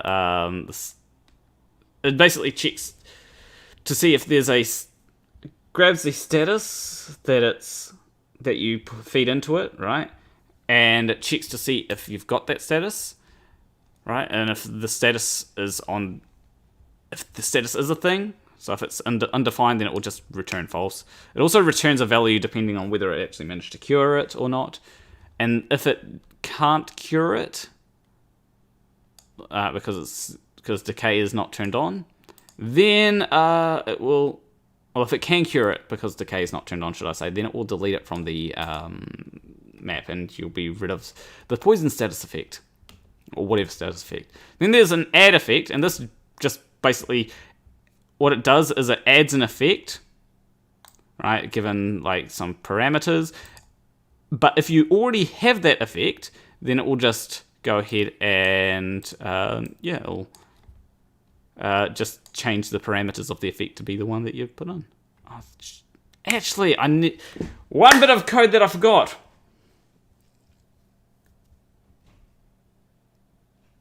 Right? I forgot that. What if I'm Yeah, I did bad. I did a bad. Oh my god. I have no clue. Yeah, I did a bad because I forgot to consider the fact that maybe you might add. Actually, I'll have to go and check like something like in the. Here's the deal. You keep making the games, and I'll play test them and say if they're fun. That's my realm of expertise. Yeah. So add effect listed. So down here in the check HP, so I need to go back to add effect and add the condition where if you've already got the effect and that effect gets added permanently, it doesn't just suddenly decay it doesn't just start spontaneously decaying. So in that case, I need to go here and go active effects. Active effects underscore effect dot decay equals underscore decay. There we go. There we go, we'll fix it. So, ST Hurston says this. So is this a manipulation layer for a view generator? So this is essentially what this is a it's for your character, for the player character. Essentially, what it does is it manages everything. It does manage everything behind the scenes, like it adds effects and stuff, and then everything like. A good way to show you is just to show you. Like, I think I have the things. So currently, I don't envy the position of the game developer. That's for sure. Wow. And somehow, like, all of that code, just words and commands and stuff, becomes visuals and crap. Yeah, like it does seem like really complicated and all that, but it's actually like not like when you got so much things like this, yeah, it seems all that complicated, but you got to realize, like, how did I go about making it, right? Like, seriously, how did I go about making it? Well, it's just like taking one small bit and then working on that, and then working on another small bit, another small bit, another small bit, and then you eventually build up, and before you know it, you have 20,000 lines of code that you somehow managed to make sure it all works properly. So if I go load game, I still like how your thing is called Ahoy Hoy Games. Yeah, I think this. So if I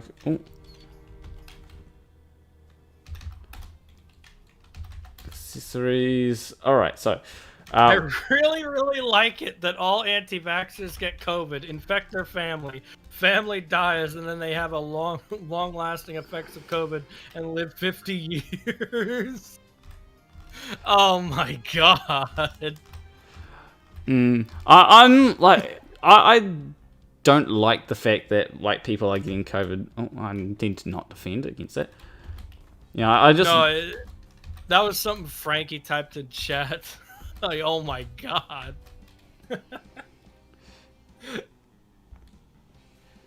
So yeah, I'm just attacking myself to show you what happens when you keep on attacking yourself and get down to 30% HP.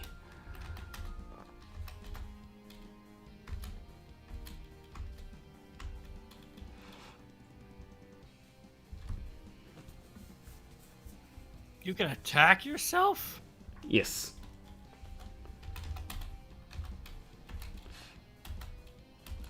Why am I always doing 15 damage?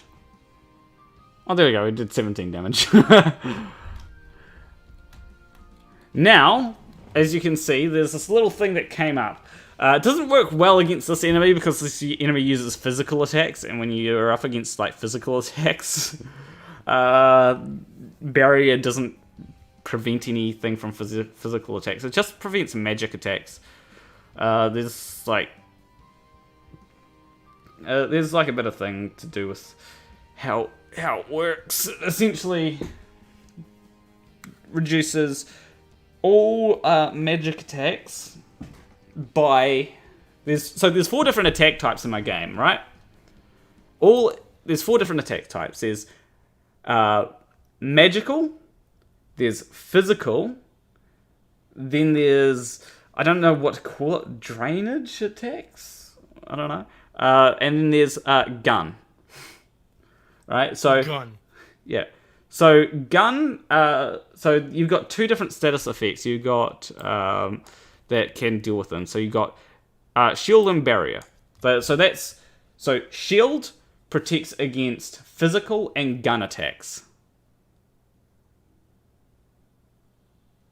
Alright.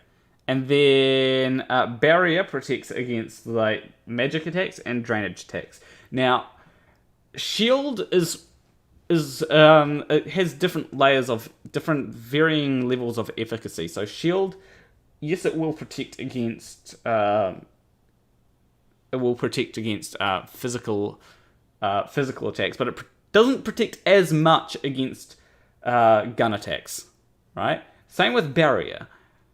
The modifiers for this, like if I go to the damage calculation script, right? This is the damage calculation script. So here we can see that it will set all these to be 1, but it will set stat shield to be 0.65, right? So that's not quite... that's just over a third that it will wipe off your thing. So it protects about a third of damage, but only reduces it by a quarter for gun and for this. There's also like different calculations here. So funnily enough, your magic defense is actually based on your magic, because I couldn't be bothered making another stat. And then you've got your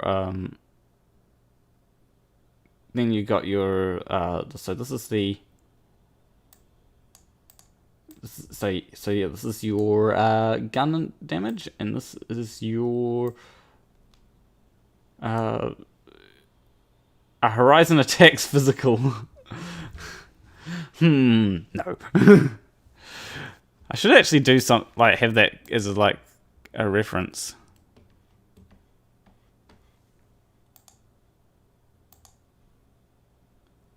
Yeah, it's one of these things where I like the calculations here. Like, they're very simple. There's 4 different attacks, and then and each attack has its own unique thing, kind of. Magic attacks I'm probably going to make eventually be more powerful, because of the simple fact that magic attacks,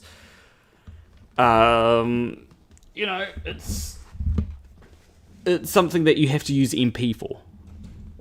There's also probably going to be a whole lot of things that I'm just eventually going to add in to make sure that this is a comprehensive thing. Eventually, when you do damage, it's like running like Bitcoin mining, because of how complex it gets. Yeah. Anyway, yeah, so Kitsune Cavalier says no, Planar Walk 2021. Yeah.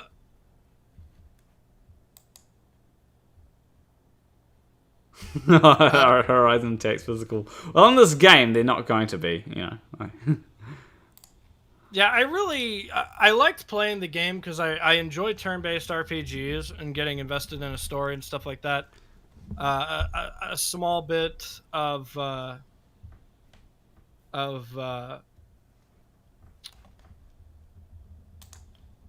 lore and stuff like that is fun to get into. Yeah. I especially like that the game is like a dig at flat earthers. It's funny. Yeah. I'll actually show people the introduction thing, because there's something I've changed since you've last played it. So if I go new game, alright, and just go next, and go set my name to Jesse, there we go, who's there, and we go,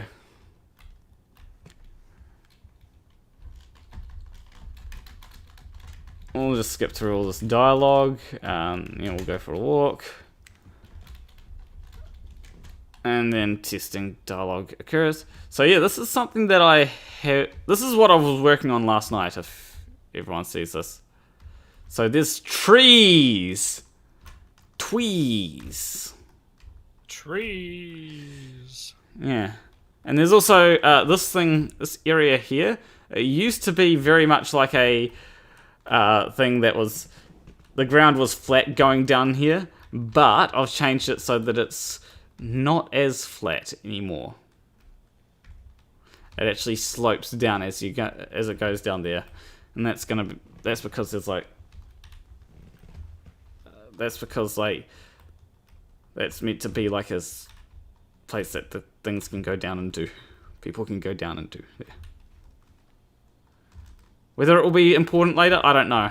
We'll just have to see. If it becomes important later, then cool. If it doesn't become important later, then it still makes it make a bit more sense than flat earthers generally do. But yeah, I do like these trees, particularly because it makes it feel a bit more like, it makes things seem a bit more like an actual town, you know? Yeah. I like that this is starting to feel more like an actual town. I need more people. Like what I want to do is I'm probably gonna have like a thing in the park where there's a person sort of sitting underneath a tree like this, but it'll be in the park because I don't want them just randomly sitting under. Yeah. The Kitsune Cavalier says a tunnel entrance, perhaps. It looks like that place is hiding secrets. Yeah, like there's a reason why it's why it's directly outside of the Nasher building, right? There's a reason.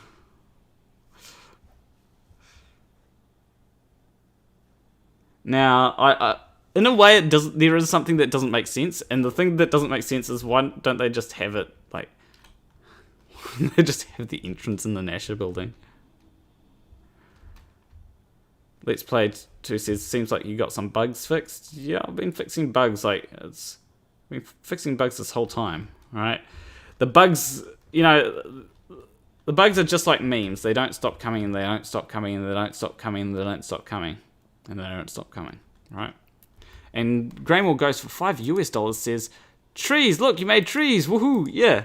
I'm gonna make more trees. I'm not satisfied with just having one tree.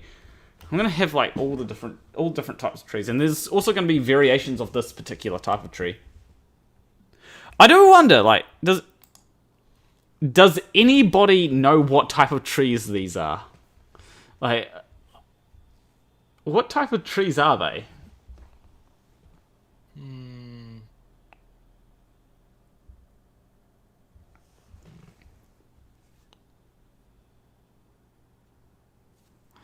Hold on.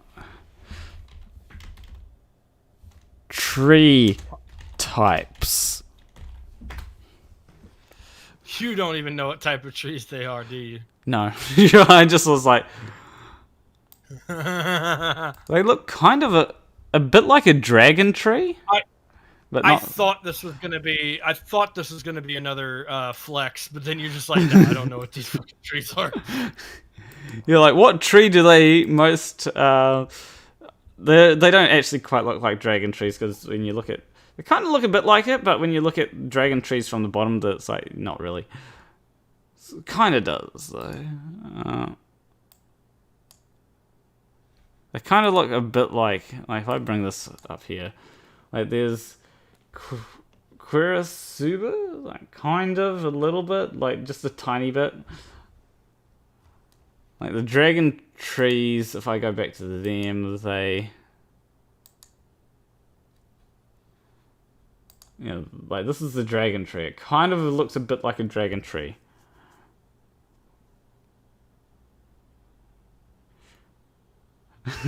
Kitsune Cavalier says, it makes total sense to me. I've seen plenty of films in which the entrance to a top secret agency is somewhere mundane looking. Yeah. Yeah. A little bit like a papaya tree. Little tiny bit.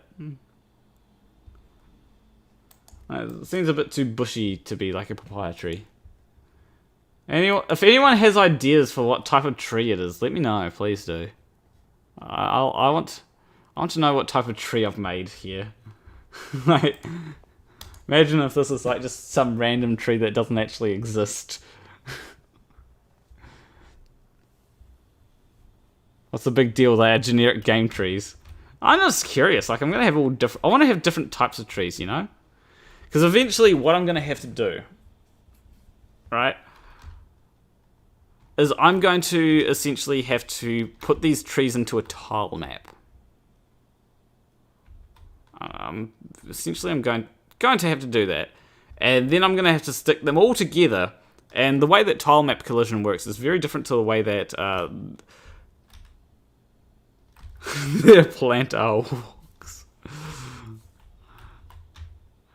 Plantar walks. Yeah. So it's very simple. Like if I have a tree here, very simple collision, right? Just at the base. But then if I were to have like a bunch of trees, then it becomes far more, the collision becomes far more complex. Because I've got to, you know, have like collision boxes on the set of trees rather than just like one tree. Do I actually have a table? Did I put a table in this game? I need to find out whether I put a table in. I don't think I did.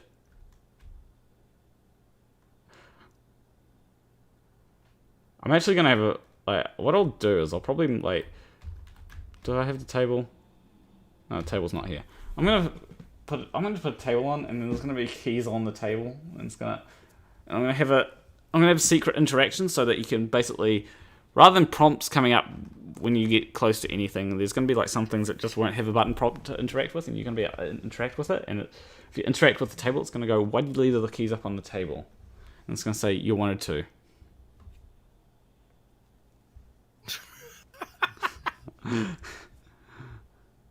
I know what that's from. I love that. Yeah. What? I'm also going to have a vase, right?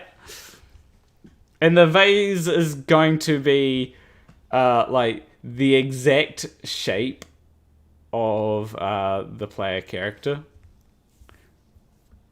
Like, I'm just gonna like take the shape of the player character, and it's just gonna be like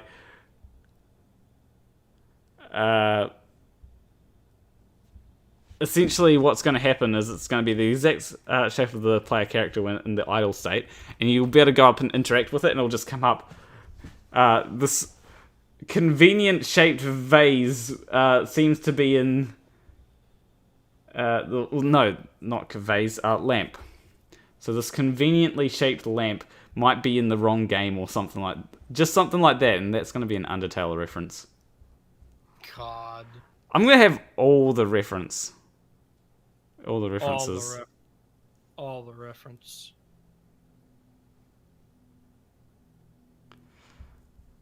You know, like that's basically the idea of the game. It's going to have like a whole lot of different out of place references.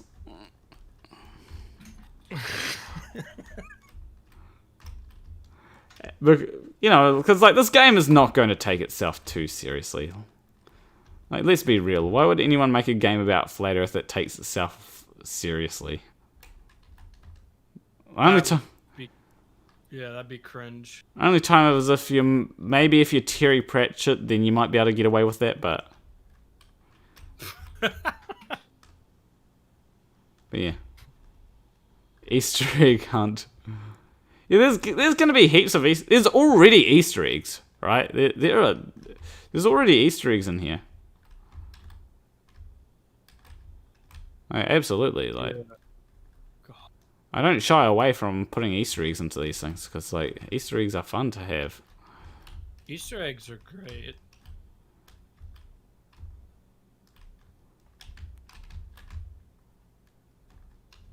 I've seen plenty of RPGs that could tell an interesting and compelling story, sometimes have like serious scenes and moments, and still have like the quirkiest, strangest Easter eggs in their games. Oh yeah, absolutely.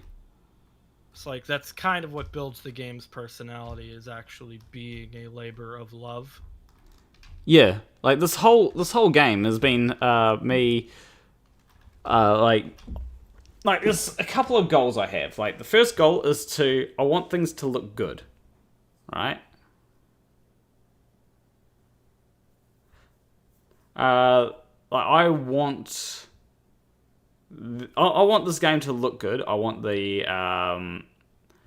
so that's why things like people say that they enjoy the art and they say that the art looks good, and that's a good thing in my opinion, right? And it's also got a somewhat retro feel, like and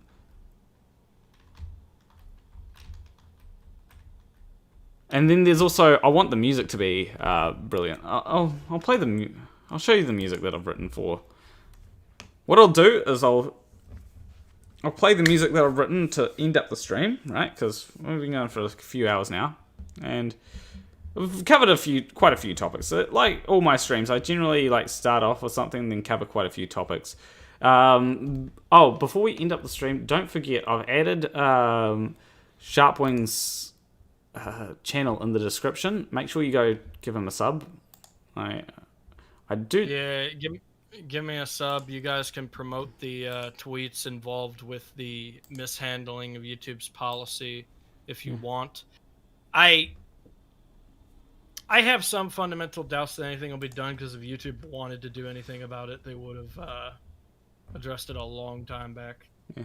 Especially if like all this is of interest to you, like some of it definitely looks looks interesting. Like this Gonzo suffers silently for 46 minutes. See, that seems like it's that'd be funny. I'm definitely trying to get more organic flow with the thumbnails as well. We've got a banner going on. We're having to get it resized so it fits more perfectly. Oh yeah, it does seem like that needs to be resized. Yeah, we're getting that resized. It was one of our artist friends working on it. I commissioned it, so we're getting that worked on right now. I've been waiting for a while for the banner, actually. So for a while, this channel was bannerless.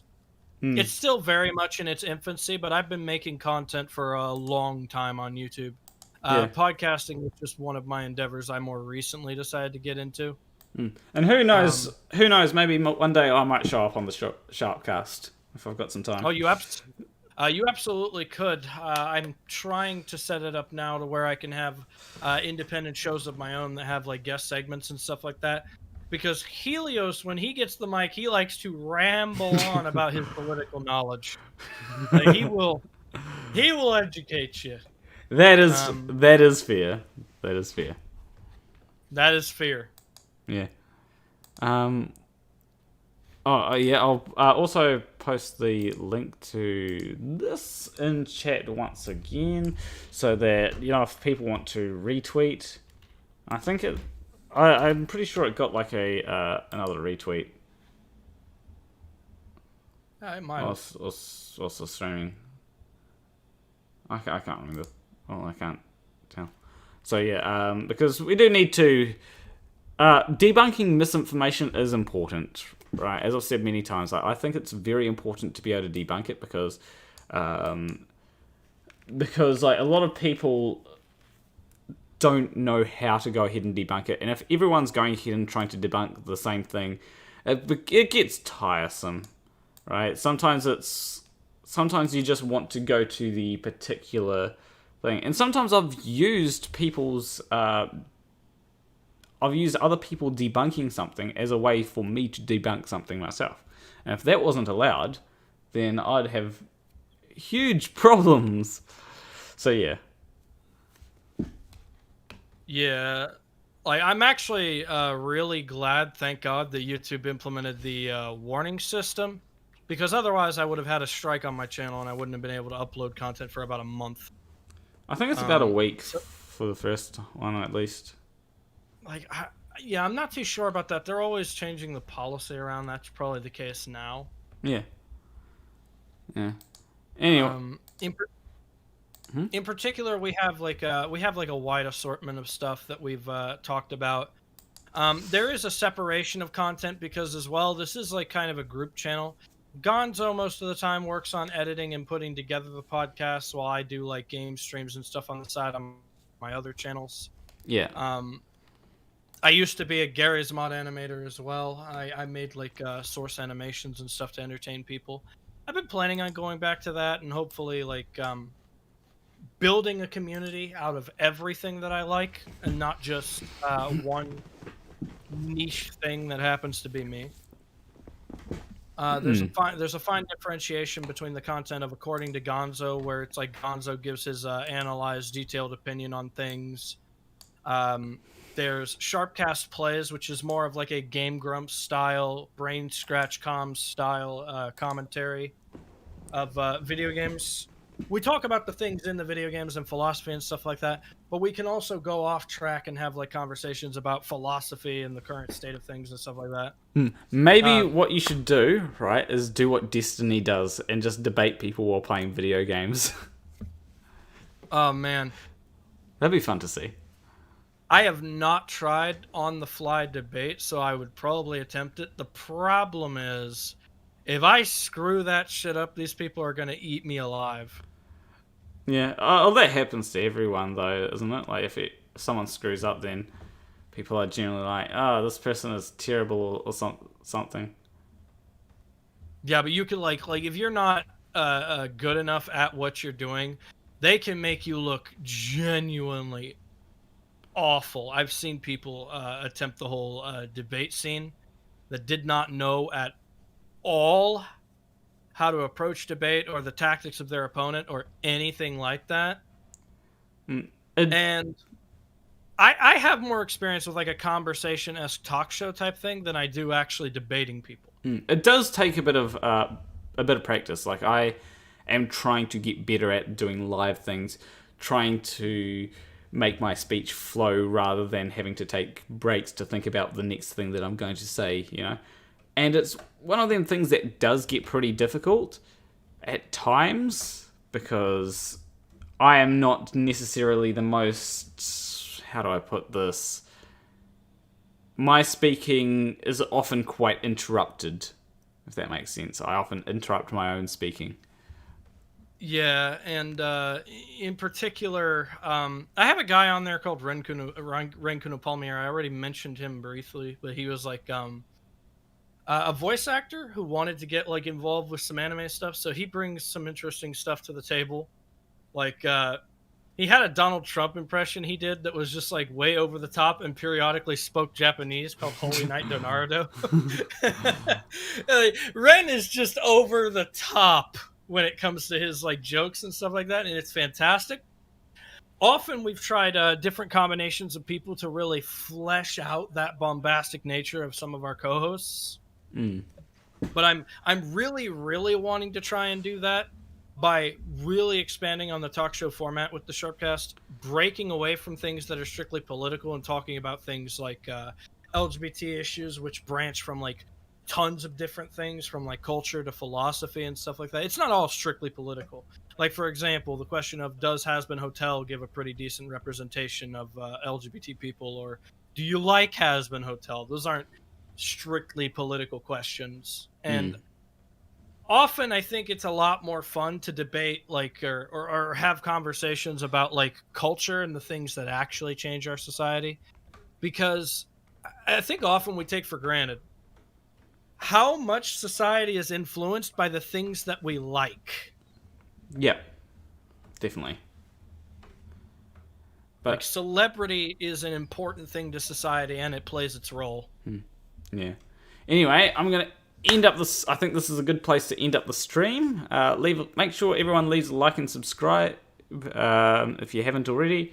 If you like the stream, leave a comment what you'd like me to do for future streams, and I will see you in the next stream. Between you and me, thank you for watching. And here's the thing that I was working on last night, which is a thing. Let me, here we go. This is something that I've been working on, which I think is a good tune.